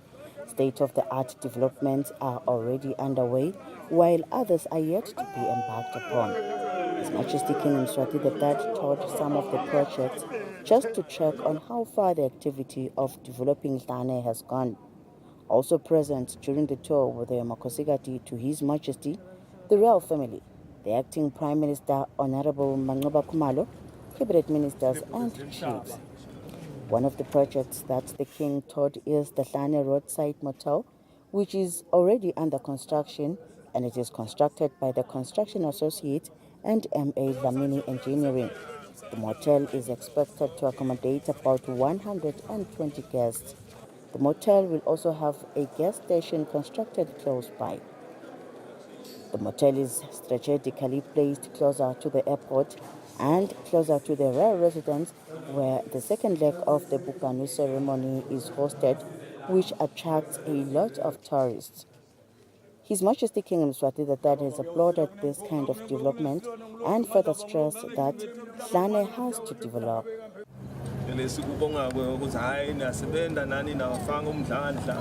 Kakhulu ukukhuthaza emsebenzini wonke wendawo nokunakelela lo msebenzi uzuphele ube muhle into wathi ukuthi uyende lena ngoba umsebenzi lonjena usesigabeni sekuqala la uphumelela kune potential ukuthi ukhuliswe ngoba bese wenda lokwa nalokwa sesithi ke awasibonge kakhulu wonke umsebenzi enwenda uyakhulu nini nivuka ngalapha ntosebenza njalo ngemihla ukuthi cha siyabonakala sandla senu nala ngekhansi sibukile cha standard isiphakamisile. Inyati Chair Angelo Shakantu said this project is expected to further develop in stages. On the news, I'm Kusile Mazia at Hlane Royal Residence. His Majesty King Eswatini III has blessed and commissioned a development site at Hlane. The site is expected to come with a number of development projects. His Majesty authorized the development of the site during a tour of development projects at Hlane. Another project expected to bring development and create jobs that His Majesty also visited is a development site which is expected to come with a number of development projects. The development project is expected to come with the construction of a medical university that will admit about 5,000 students, development of students' housing, hotel development which will be rated as a 7-star, large hospital and clinic development, and the huge biomedical research center. The development site is an initiative by the Minister of Information, Communication and Technology, Senator Zavana Maziam. Addressing His Majesty the King, the minister said they have come to invest in the kingdom's development. We're really looking to ensure we give you even better than what they have in Dubai. We have good news. I met the leader of Dubai when I was there at the beginning of the month. I think we're going to do great things in Eswatini. So along with our other partners and our investor portfolio and our own funds, I do believe we'll make this happen. I'd like to pass it on. Thank you so much, Your Majesty. I really appreciate the opportunity. We're going to really work hard to make this work. It's going to be very challenging. There'll be a lot of naysayers. I'm sure they'll be making a beeline to your office to say we can't do it, but I'm going to guarantee you we're going to do this. We'll be like Obama, we say, yes, we can. Yes. Yes, we can. Addressing the gathering, His Majesty King Mswati III said such initiatives are a stepping stone towards developing the Kingdom of Eswatini. Sihlangane lapha sitobona lokusebenza ibona wale project lapha sitobusisa sifuna nalo umsebenzi lona usebenze uqhubeke njengoba lapha nje solo sibuka ama programs ukuthi naku sibuka imisebenzi yema farms latawo ukuthi naku nema facilities kanjengalawa abantu bakhona sibaphume bayashona yawubuka leto data kusho ukuthi nje njengoba sisebenza lapha kanye kanye siyathemba sitamsebenzi dawubanjiswana laceleni kune snake park sibonga ukuthi wonke abe nayo le commitment wezicha abe part of lo msebenzi. We're very thankful for the commitment that you have shown and to be part of this work. Nalokuthi sikhuluma nasibhedlela university. That we're talking about a hospital and a university. In fact, sikhuluma nge-research center, research center. We've always been talking about a research center, looking into having a research center. Akhona imavili bekakhombisa interest ukuthi singapartnerisha kwakha i-CDC. There's countries that have been looking for us to partner with them to be able to create a CDC, Center for Disease Control. So ngaba kuhle ukuthi yena sisine facility lena maybe sobabuwa ukuthi na partnerishwa. Maybe they would like to be part and parcel of the msebenzi. So as we build the center. After a detailed presentation was made before His Majesty the King, His Majesty then gave a blessing for the start of the project through sword cutting.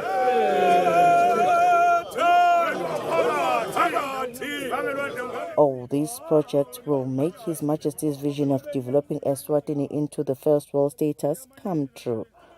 On the news, I'm Polile Mazia at Tlane. His Majesty King Mswati III has toured a site for the construction of a distribution center at the King Mswati III International Airport. Also present during the site was the former President of the Republic of Botswana, Emakhosikati to His Majesty in the royal family.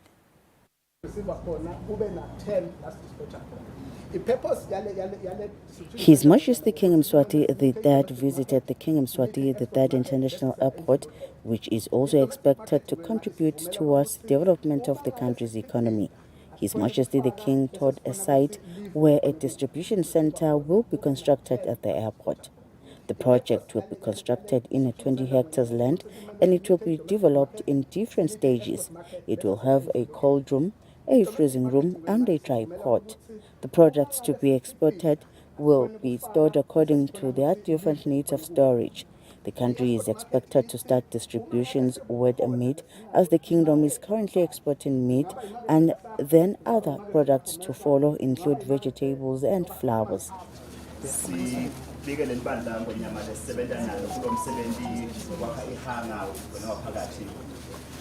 Ihanga ngilapha khona kutawufaka tindeza kwenyama ingafaki elangeni ifake lapha phephe khona kunene titokhona ukuthi ibe sesimeni lesikahle ngaso sonke isikhathi ngonyama kule project lena sifinanswa yiTaiwan kwenyama manje nje kunemsebenzi labanawo ekhaya. His Majesty was also shown a site where another project to enhance development of the airport is expected to take place, since there is need for further development of the airport. This project will also assist other airline companies across the world. The projects have already created employment for communities closer to the airport. His Majesty the King addressed workers who are already working there. Njengoba ufuna ukubonala ukuthi i-airport yakithi isebenza nendzaba tekhapha imali emuyende isifuna ngemikhumbi kepha-ke ngekuthi ema-airport akithi ngokushoda ama-facilities agcina angasebenzi ukuthi-ke kuhle nanje sitawuva ukuthi kahle nitayisukela le msebenzi lena vele niyakhe njengoba naku seniqalile bekunene sithi asivumise kumkhandla ukuthi cha nemsebenzi niyawufuqa ngesigaba lesifanele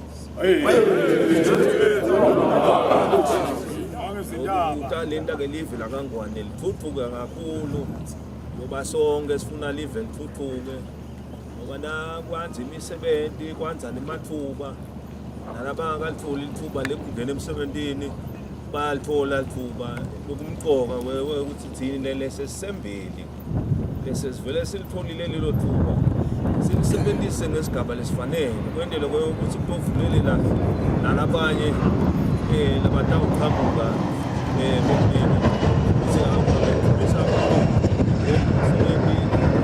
wendawo isikhathi sebenza kahle lokufaka amandla kunikuthanda siyabonga kunene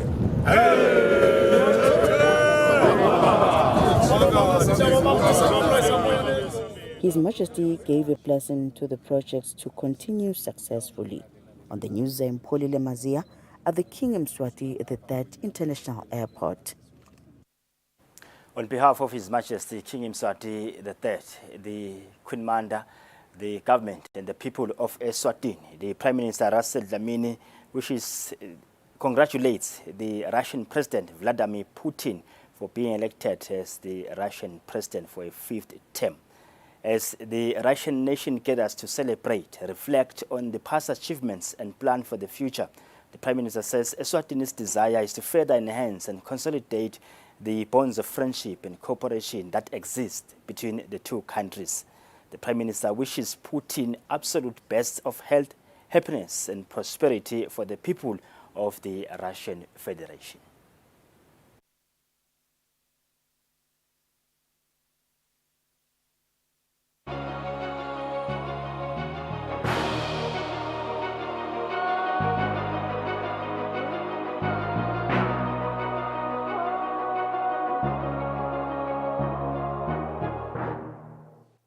Now moving further afield, Russia and Ukraine said they repealed air attacks in border areas on Tuesday, and Kyiv accused Moscow of pounding one northeastern region with 200 bombs in the past month.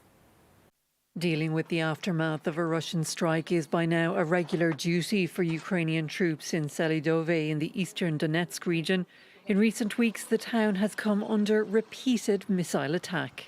It was very, very loud. All the windows were blown out. There is not a single window in the whole house. All were blown out. The roof was also blown away. Selidove is close to the front line, just 30 kilometers west of Orlivka, which Russia says is the latest town to fall under its control. Ukraine's border regions have been enduring what President Volodymyr Zelensky calls constant terrorist attacks. The Russian army is simply trying to burn our border villages to the ground. Just from the beginning of this march until today, the Russian Air Force has already dropped almost 200 guided bombs on the communities of Sumy region alone. Under the escalating strikes, Ukraine has been evacuating border regions, including Sumy, while just on the other side of the frontier, Russia says it will begin evacuating 9,000 children from the Belgorod region. It's been hit by a wave of cross-border drone attacks, mostly targeting fuel depots and other infrastructure, but also hitting civilian sites, which Russian President Vladimir Putin calls terrorist methods. These are shellings of peaceful cities, attempts on the lives of government officials and public figures, attempt to recruit perpetrators of sabotage and terrorist attacks on critical Russian infrastructure facilities and in places with large numbers of people. Putin accuses Ukraine of acting under direct orders from Western allies. Ukraine's defense minister says what's happening in Belgorod is a direct consequence of Russia's aggression. Foreign fighters who have been recruited by the Russian army have found themselves on the front lines in Ukraine. Some have been detained by the Ukrainian army. Kyiv is now in talks with their respective foreign governments to repatriate them. These prisoners of war come from Cuba, Somalia, Nepal, India and Sierra Leone. They're foreign mercenaries recruited by the Russian army, now detained in Ukraine. They claim to have signed a contract that explicitly stated they will not be sent to fight, and yet they ended up on the front lines before being captured by Ukrainian forces. I need money for my family, but I don't decide to. It was not my wish to be in the military in Russia. The person who prepared my document, he was hiding everything from me. He couldn't explain to me that you are going to be in the military. This is suffering. I came from zero, go back to the zero again. This is something horrible for my family. Russia is recruiting foreign mercenaries from countries with low wages and high unemployment to fight in the Ukraine war. Some of the recruits were drawn in by video posts on TikTok and YouTube, promising civilian jobs or working in logistics and field hospitals with a Russian visa and salary of €2,000 per month. This Indian recruitment agent is posting such offers from St. Petersburg. He explains that the contract would not involve fighting on the front. Your work would be, for example, to demolish abandoned buildings and retrieve useful stuff like abandoned weapons. It's more of a security and manual labor job. But what seemed like the ideal opportunity for these men living in poverty ended with tears and being detained in Kiev. The Ukrainian authorities say these men are expendable for the Russian army. Russia uses mercenaries as a cannon meat, and chances you got your money is very low. The foreign mercenaries will face a Ukrainian court, but their release will depend on negotiations with their countries of origin. Kiev is in talks with India and Nepal to try and find repatriation solutions for the prisoners.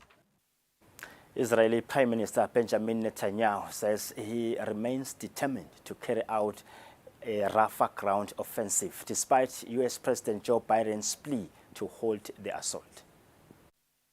Rafah is home to 1.4 million people, many of whom were pushed out of their homes in northern Gaza by Israel's ground operations there. The displaced are fearing the same fate again, as Prime Minister Benjamin Netanyahu insists he's pushing forward with plans for an assault on Rafah. This despite pleas from Washington for the whole thing to be called off. I made it clear to the president that we are determined to complete the elimination of these battalions in Rafah, and there is no way to do it other than a ground invasion. Netanyahu's comments come less than a day after Biden cautioned against a ground invasion in a call with the Israeli leader. Washington says such a move would be a mistake, and that Israel could achieve its military aims, namely rooting out Hamas operatives, by other means. The White House is set to reiterate those calls in a meeting early next week between US and Israeli officials. Italy's Prime Minister Giorgia Meloni has joined the chorus of opposition. She says military action could have even more catastrophic consequences for civilians.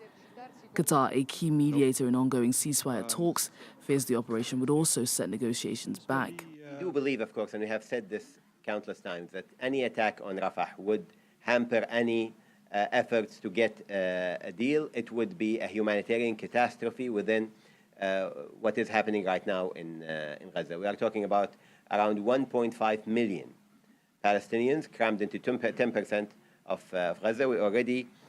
Despite those warnings, Qatari officials say they are cautiously optimistic following a meeting with Israel's intelligence chief to secure a 6-week truce. Gaza City is a ghost town. Israel continues its raids in and around the Al-Shifa hospital, which it suspects to be a base for Hamas fighters. Viewer discretion is advised on the following story. It's the 166th day of war, and Gaza City is a ghost town. The Israeli army continues its raids in and around the Al-Shifa hospital, which it suspects to be a base for Hamas fighters. Israeli soldiers filmed their operation inside the building. 2 cartridges, a Kalashnikov, and a rocket-propelled grenade. But beyond Gaza City, strikes and fighting continue throughout the Strip.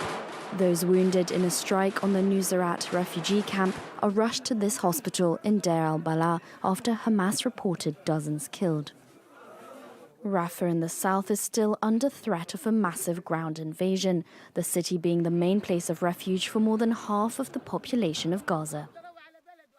The children scream when they hear the thunder because they think it's rockets. They've developed a psychological obsession with rockets. Every sound is a rocket to them. Even when the tent flaps in the wind, they think it's the sound of a rocket. In the Jabalia camp, these refugees desperately wait for a bowl of soup, but it runs out quickly, leaving some of them hungry. The United Nations says half of the Gaza people are on the brink of starvation, but according to Antony Blinken, 100% of the Gaza population is facing unprecedented.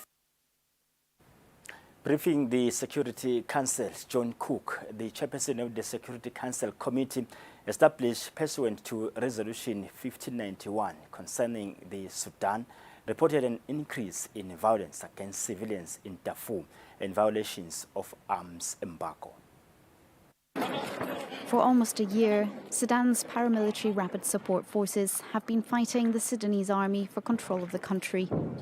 A civil war that has killed tens of thousands, displaced millions, destroyed infrastructure, and crippled the economy.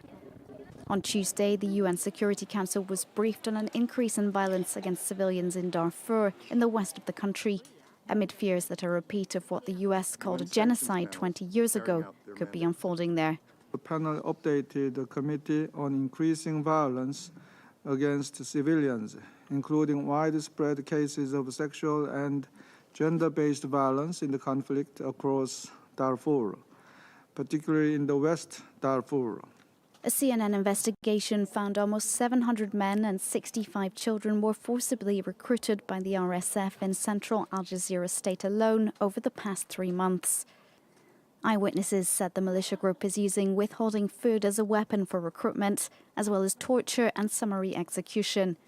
Meanwhile, the country teeters on the brink of famine, as the UN warns it could see the world's largest hunger crisis. Up to 3.7 million children are projected to be acutely malnourished this year. The UN has called on the warring factions to provide unimpeded access to deliver aid. Hunger is pervasive. It's the #1 concern people expressed. There's food in the market, but it's simply unaffordable for most families. The scale and magnitude of needs for children across the country are simply staggering. Sudan is now the world's largest displacement crisis, and some of the most vulnerable children are in the hardest to reach places. Meanwhile, the Sudanese army has made recent gains, retaking control of the country's national radio and television headquarters in the city of Omdurman last week. A Republican-backed Texas law that will allow state law enforcement authorities to arrest people suspected of illegally crossing the U.S.-Mexico border was blocked again by an appeals court on Wednesday, March the 20th, just hours after the U.S. Supreme Court had cleared the way for it to go into effect. Senate Bill 4, or SB 4, enshrined a new crime in Texas law, illegal entry. And as such, state police became its enforcers for only a matter of hours, between the Supreme Court rejecting a challenge by the Biden administration, as such lifting a hold on the law, and a lower appeals court suspending it. No arrests were made in those hours, but it was long enough to make waves with neighboring Mexico. It is an anti-migrant, xenophobic, discriminatory law that would mean any migrant or any person moving anywhere in Texas could be detained by the authorities and put in jail or deported. Mexico has also said they would not accept the return of migrants deported under this law. Governor Greg Abbott's vision was that police would arrest migrants suspected of illegal entry and magistrates would order their return to Mexico. Those who refused to comply could be prosecuted, facing sentences of up to 20 years in prison. A challenge by the Biden administration argued that the law trod on the toes of federal jurisdiction. This as immigration has surged along the southern border during Joe Biden's tenure, a major source of electoral woes as he seeks re-election against immigration hardliner Donald Trump. The United States is not behind the protests in Cuba, and the accusation that Washington was plotting them was absurd. State Department Deputy Spokesperson Vendant Patel told a news briefing on Monday. On Sunday, Cubans staged a rare street protest in the second largest city, Santiago de Cuba, Bayamo, and other places against food and electricity shortages. Shopping or taking a walk with your baby in total darkness. On the streets of Havana, only headlights offer a chance to see. Frequent power cuts coupled with food shortages have pushed people out into the streets in rare mass protests. This was one of 5 demonstrations held in the Cuban capital over the weekend, the largest since the anti-government protests of 2021. Cuban leaders say they understand the frustration. If you have 6, 10, 12 hours of blackouts or interruption in electricity, it is logical for people to protest. If you have that, there should be no surprise for having people protest. President Miguel Diaz-Canel blames the current unrest on Cuba's longtime enemy, the U.S., alleging it orchestrated the gatherings. The Cuban leader believes Washington is trying to overthrow the island's communist regime, accusations that the U.S. State Department categorically denies.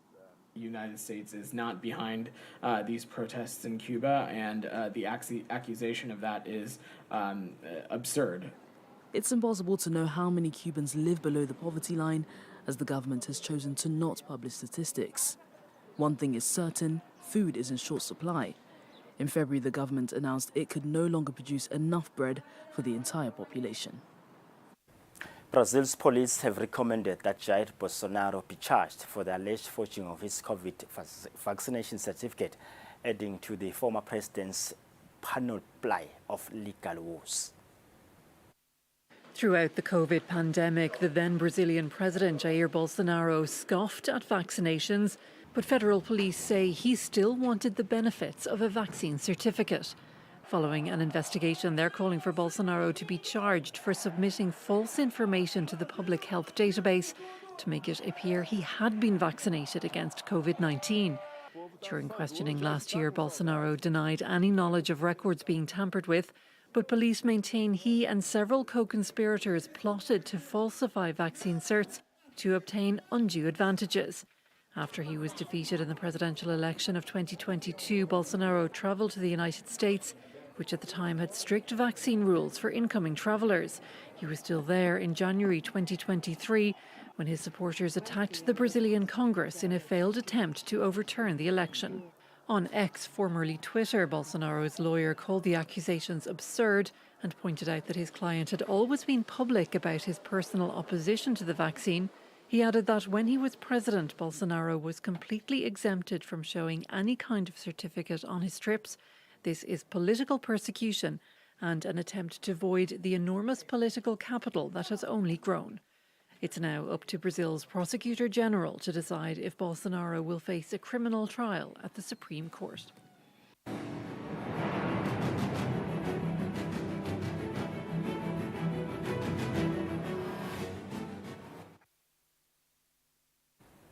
Now in our sports news, the president of the Eswatini Football Association, Peter Smelane, says as an association they are eager to bring beach volleyball into the kingdom. Beach soccer is one of the football games under FIFA that is gaining momentum. Proof to that is that even African countries, especially under the Southern Africa region, there is a competition like beach soccer that takes place annually. Nanathi nje silive njoba yaqhubeka vele kulamanye ama countries. According to Eswatini Football Association President Peter Smelane, he says the local football fraternity is already considering to have the sport in the country sooner than expected. The idea is already being discussed at executive level, where the country will use the advantage of neighboring countries who are already advanced in the sport to finally have an artificial facility for the sport. Smelane says the next move will then be to also convince local clubs to buy into the idea. Kufuneka sisente sure ukuthi the clubs abane interest in beach football abone ibenefit ukuthi uma ne beach football itsini. Part of FIFA recommendation is to ensure that all sporting games under the World Football Governing Board, sporting games like beach soccer and futsal, are played everywhere. For Eswatini TV Sports, Fabrice Msonera, pictures sourced from Kosafa. All right, that's how we come to the end of our second news bulletin this morning. We shall take a short commercial break. Then on the other side of the sphere, we'll be sitting down with Lindy Wedlamini from Isicom. They say technology is a good servant, but once it becomes your master, it becomes a very, very bad master.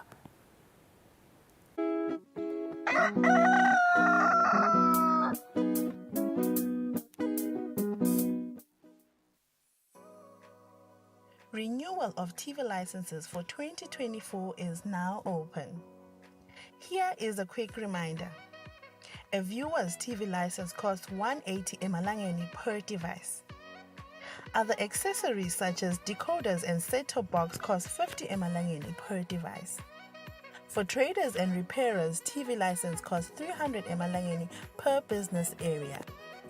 And now, to pay your TV license, use these following methods. You can use MTN Mobile Money with the number 762222000 or dial *007 *3 *7#, or you can use Eswatini Imali.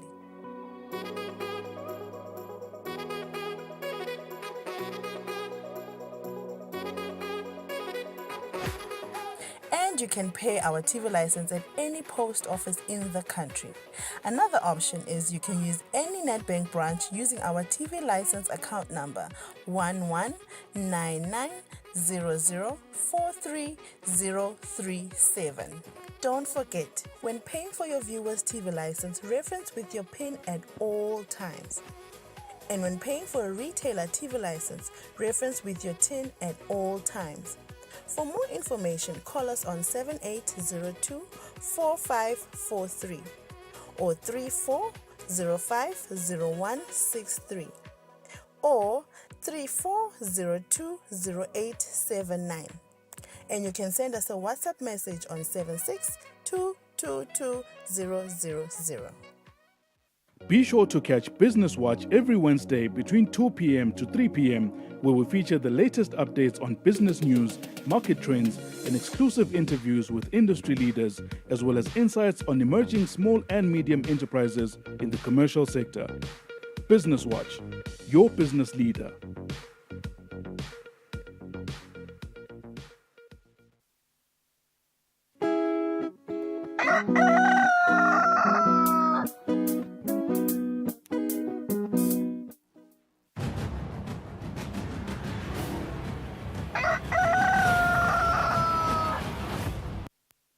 It's just gone 32 minutes after 7. Welcome back and thank you for staying with us. We speak now to a very interesting conversation.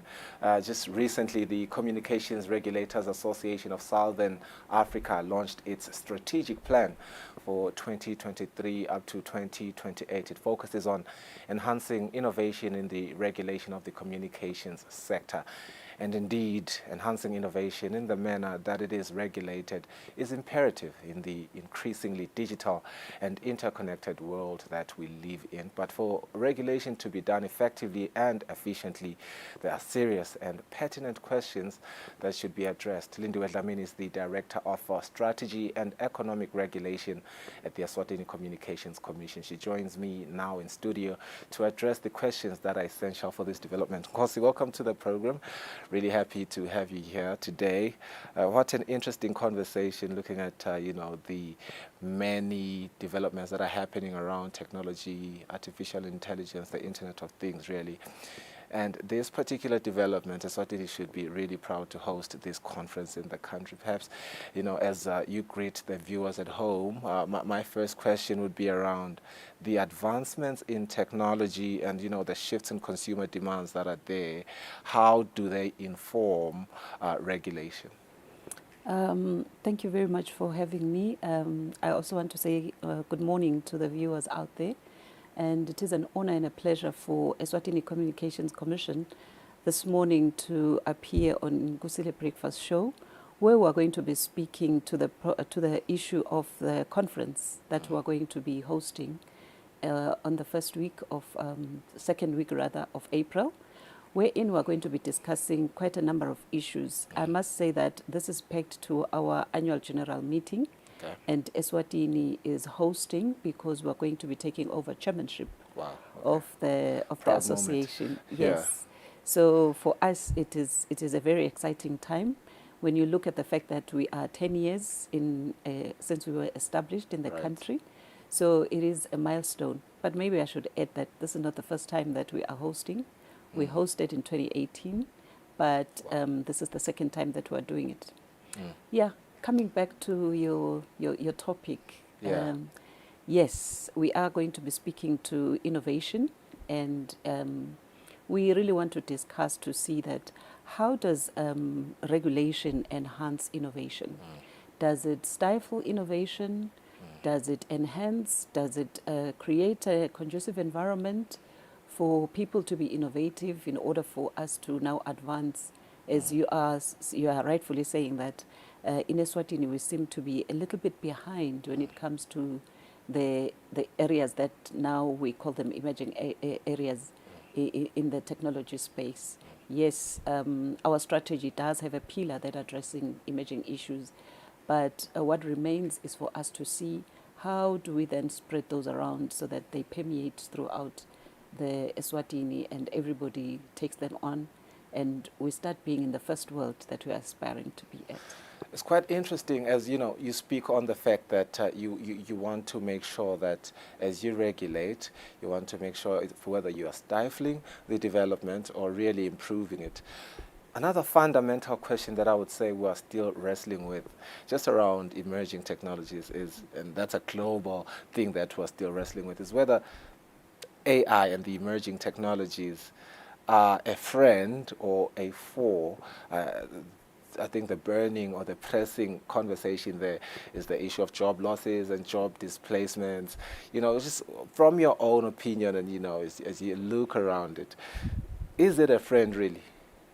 Momalo, I'm going to speak from my experience. I've been in the world of work for quite some time now, and I am among the lucky ones who have experienced quite a number of developments.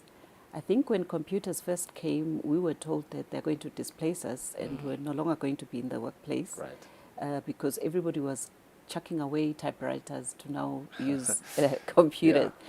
But what I can assure you and the viewers at home is the fact that, you know, technology doesn't replace people. Yeah. Technology on its own cannot do anything. This beautiful studio that we are in, without you in it, it's unoperational. So we do need people all the time and always.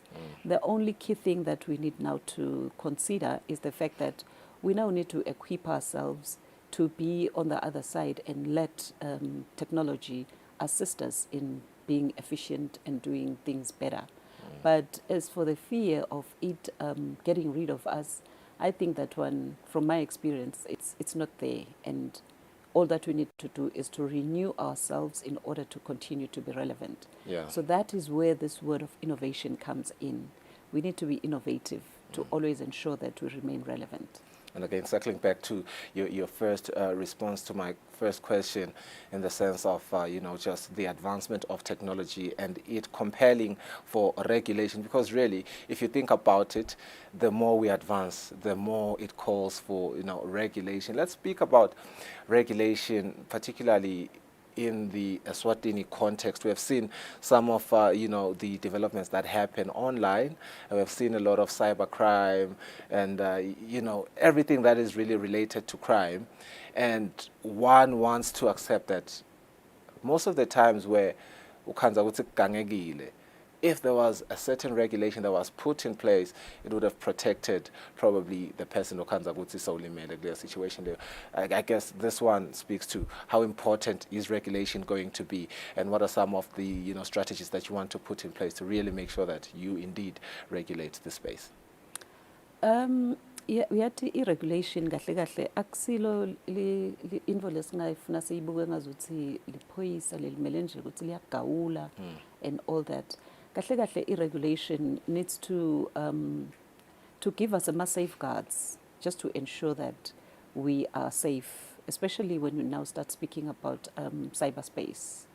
So the regulation that we are now applying is actually referred to light touch regulation. Okay. We are no longer going to say, thou shalt not, thou shalt this, thou shalt that.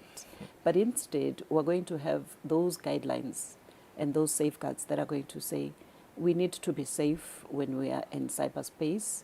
And should anything go wrong, these are this is what we are going to do in order to make sure that whoever has done something wrong is stopped. Those are the safeguards that we want to create.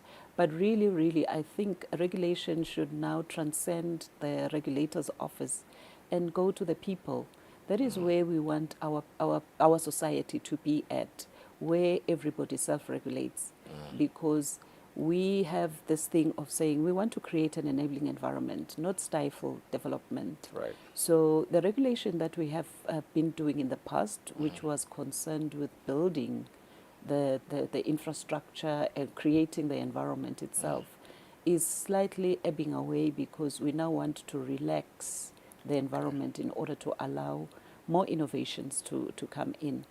Going back to the conference, this 3-day conference where, by the way, Eswatini are being invited to participate. Okay. We already have adverts in the paper where we are calling for people who are interested to register. You register online, you get the details from our secretariat, which is based in Botswana, and you then come in to join us at Royal Villas starting from the 8th to the 10th of April. What we are going to be discussing there are the issues that you want us to start now seeing, especially in the kingdom, the AIs, the IoT, Internet of Things, and all that. Right. I'll just go on a tangent a little bit just to discuss the fact that I am not sure how many people in the kingdom are aware that we have been testing 5G for some time now. It's like I'm part of that minority group. I have been yes, using 5G. we are testing, our operators are testing 5G, wherein we are trying to establish the interest and the appetite, because technology deployment is very expensive. We wouldn't just go and do it just for fun. We really would like to have serious test cases where we see that people are willing to take on the technology, they're going to use it, and whilst they're using it, we need to ensure that they make something out of it. Because unfortunately, there's this topic that's going on where everybody is screaming that data is expensive. And sometimes I sit down and I ask, okay, what do you use the data for? Right. Because I would want you to pay for something that is going to give you a return. Unfortunately, the stats show that we only use it for socials, for pleasure, and we're not making money out of it. Wow. So now it becomes a little bit difficult for me to go to the operators to say to them, make data cheap for people to be on WhatsApp. To be on Instagram, to be on Twitter yes. or X or yes. Facebook, yeah. It would be a better case. Everybody would listen if we were to say that here is this group of people, they want to do this, which is going to bring this to the country. Yeah. So make data cheap for them in order to be able to progress and make something out of using data. Okay. Unfortunately, that's the equation that we have not mastered yet as a Eswatini. Yeah. Yes, so we need to now start thinking to say, yes, we are calling for, I'm not saying that we shouldn't reduce the cost of communication. Yes, I hear you very well. But I would like us to be responsible as well, not just to do it for fun, but to ensure that we are calling for it to be cheap because we want to gain something out of it. And certainly, and I do concur with you that we are wrestling a competition between the trivial many versus the vital few. Yes. And what you do see is, just last week I was at a conference with the Investment Promotion Authority, and, some of the issues discussed around digital trade and what is hampering it is the cost of data. But really, if you look at what really tips the scale and how we use the data as people, people are using it for the trivial things and not necessarily the vital things which could really, even benefit the economy of the country. But you have spoken on something that has been interesting to me, how expensive it is to roll out some of these technologies, just like 5G. Me being one of the few users of 5G in the country and really enjoying the speed and seeing some of the challenges that it still has, because, sometimes when I'm on 5G, people can't really call me, but my internet is smooth. So I do see that those are some of the challenges. But for you guys to really roll them out and fix those issues, you need to see the uptake first and foremost.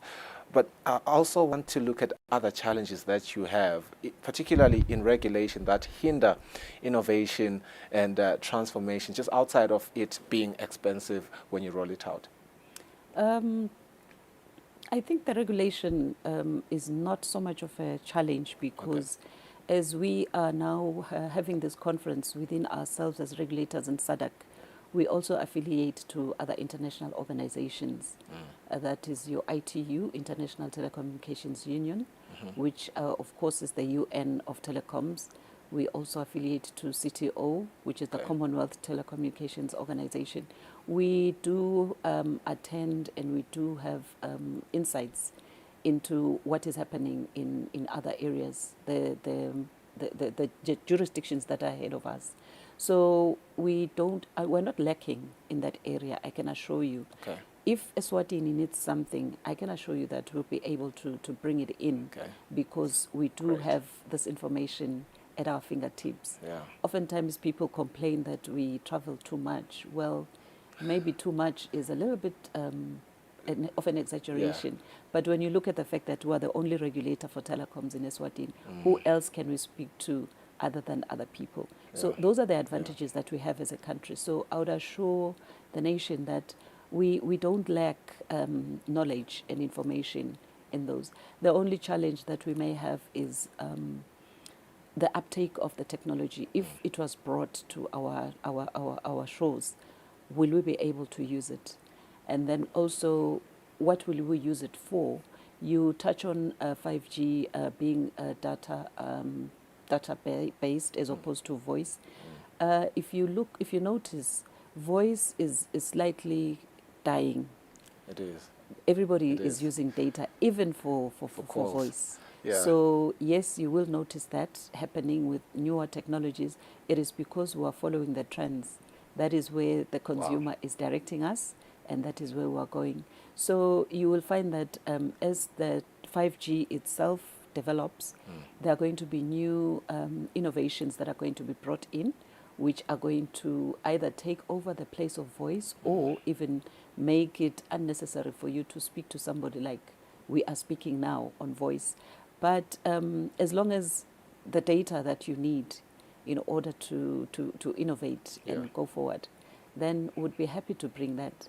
So they supplement each other. You'll find that you don't need 5G for voice. Right. You'll probably be okay with using 4G, LTE and the likes. Yeah. But we want to strengthen the data because everybody wants data now, and that is the route that we're going to take.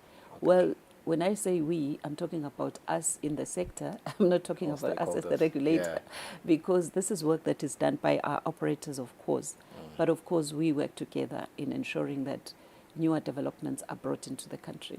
Certainly. And, as you speak on that, the perennial cost of data, which is, such a challenge. Another big one, well, for our country is still the infrastructure. And as you know, it's not just your job as the regulator. You have stakeholders that you work with. Is this something that is being addressed? Because, I want to circle back to some of one of the interesting developments that I saw you were part of. I think it was last year, August, when you had Trade Economics come into the country as a consultant to really, speak to the assessment of our e-commerce readiness in the country.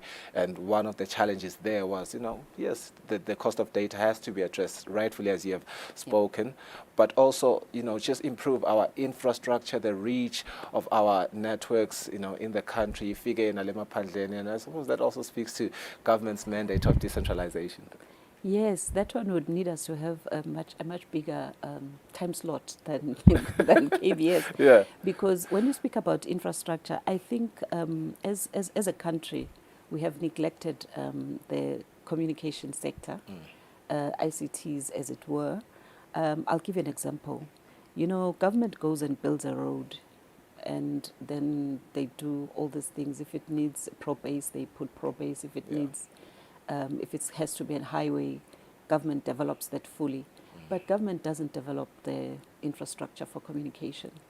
You ask yourself, why? Yeah. So I think there are fundamental questions that we need to ask ourselves, because we now say, lo muntu wekhumbi akatiyakhele lo mgwaqo lapha tawuhambisa khona le khumbi yakhe.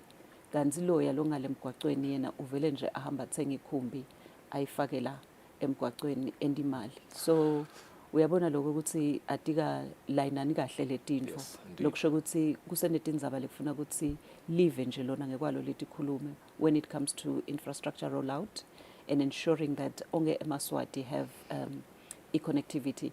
But I must hasten to add that through the UAS, which is the Universal Access and Service. Or mandate here as a regulator is that we look for the areas that are not adequately covered, and then we try to bridge the gap and ensure that EMA services are on. This cuts across. It's not only for telecommunications. It also includes infrastructure that will make e-commerce a possibility for onge emaswati. Njengoba usho nje, that assessment was also instrumental in ensuring that we now understand, would see how ready are we as a country to roll out serious e-commerce businesses and all that. So all these things are there and they're available. It's just a matter of emaswati taking them on and using them. Ngoba kusiya regulator lotawukhona ukuthi sebenda atikhicite tonke letinto. It is now the Liswati out there to start establishing these businesses. Nabanje boshiphi sebafikile for being to make it possible for you to buy from South Africa and bring it into the country, which was a problem in some instances. Bebakutshela ukuthi sitakubeka e-border, and then you have to collect it from there. But now we have an entity that's going to bring it in. So things are slowly opening up, and especially in the e-commerce sector that is pegged to the postal sector, we do need to do a lot of work there in order to make sure that konke lokukhona South Africa nemaswati akitse abenago. Yeah. It's quite interesting. We're still talking about the uptake, really, and, maybe, let's say, Maswat really utilizing some of these technologies that are in Eswatini that have been introduced by many innovative Maswat, because akhona la Maswati la innovative, but the challenge is still the uptake. How do we really address this one? Because, like you are saying, there's a fundamental question that has to be answered, maybe from, government, maybe in addressing some of these challenges, maybe nangemaphakelo kuthiwe infrastructure iyalungiswa, but nanathi seeing the population yemaswati. Why am I saying this? I know somebody that came up with a great idea. Kufana nabo Uber, I think they called it Chugnu. They brought it to Eswatini. They franchised it, I think, from India. And, magakala kukufaka internet, people looked excited, but the uptake wasn't there. It had to die. Manning lama business ideas desingawasho lafile labeka online. Emaswati, I don't want to say we're ignorant because that's such a big word, but the conversation really around utilizing these things is subdued and is quiet. How can we really improve that, just from the population standpoint, and maybe that can also inform government and say, "Nanai, abe proactive, nakaphakela timali, improve infrastructure yonke." I think we're mixing too many things. We're lumping everything onto government. Letinye taletinto don't need to go to government. Right. Government njenge-regulator, uma ngabe konke sekufuna kwenziwe nguye, kutaba nale lethargy and things dingete taphumelele. Kahle kahle thine as emaswati, we need to open our minds and not be stuck in the rut. Ngicabanga ukuthi letinye taletinto tibula ukuthi ngithi lele siba hesitant to change and move on and start utilizing labo Uber and everything. Bulogunye bese esithi letinye tinto tendwa ukuthi hayi traditionally kunanaku and these people will not allow this. And then there's been so many things that have happened. Khona lo lokumbunjukako. Ukhanze ukuthi when it is out there in the market, we are all now moving towards it. So I think kuyafuna ukuthi sibe nendlela ukuthi how do we market ourselves? These things naseti corner, how do we vigorously put them out there in order for people to know it's there and use it? Lokunye eziswazis siyasaba kwehluleka. Ngesingisi ukuthi we are scared of failing. Sisheshe bese sesiya give up, sesiyayikela. I think ama innovative ideas, they thrive because they have been allowed to go on, fail, be resuscitated, and then they become solid, and then they're being used.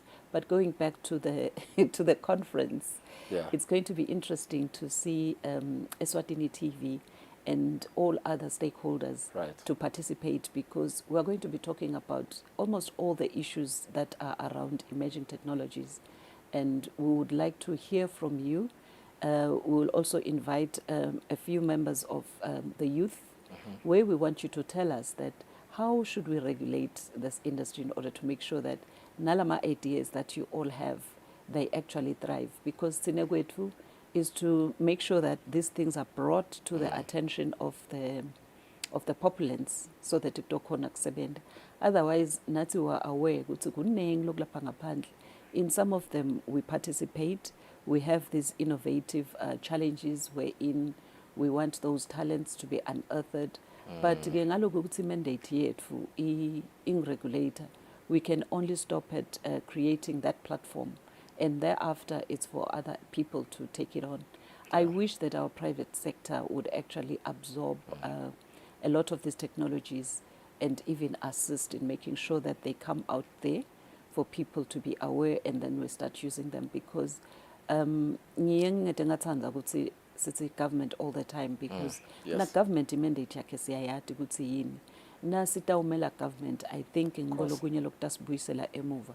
Akhona lama areas that requires government to commit and to do something, but the private sector nayo has a role to play, which I hope that ngalendlela lesisebenta ngayo nyalo, everybody's eyes are open. Wonke muntu is now aware that we need to adopt technology in order to be able to go forward. Without technology, we're going to be left out as a country. And it is a sad story when those of us who had been outside come back here and they want to use their AI apps and everything, and nada, akusebenzi like I. So we do need to be out there, nananatsi, as emaswati, singasalele move. Kosi, thank you so much for joining us on the program. Really appreciate all the insights that you have provided. And you know, I have a few friends that they are very, you know, active in the technology space, and I'm sure Bataufuna will be part of this amazing conference that is going to be from the 8th to the 10th of April. Am I correct? It's called Innovation for Better Regulation Conference, a proud moment for Eswatini.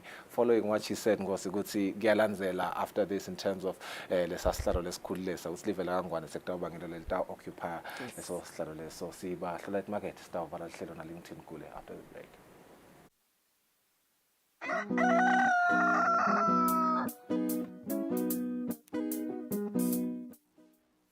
Kude lesinye isikhathi ngaphandle kwalesi aba research bafunze. Being risky means ukuthi nalokuwa kwayo kulula. Nathi kufuna sende ukukhicita lokusembili.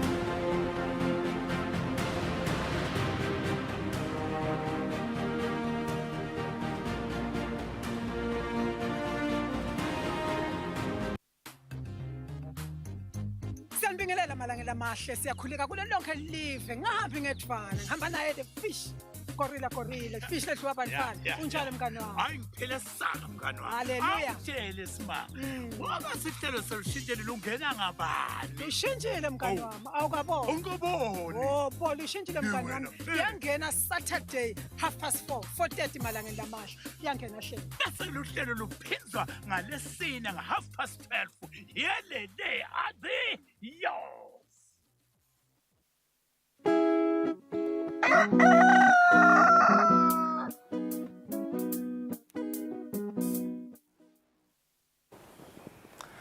Okay, bongo sisi benesikhathi lesihleke namhla ekseni sethemba lenza badabo technology. Ngawuya kule conference ngiyawuvisisa kahle leyo ukuthi mbambamba le master noma i7 nje noma i-master, but ngithatha ukuthi kube bengikhona adject bengifunza into lebusuku ya BBC. But you must let technology be a servant. It must stay there.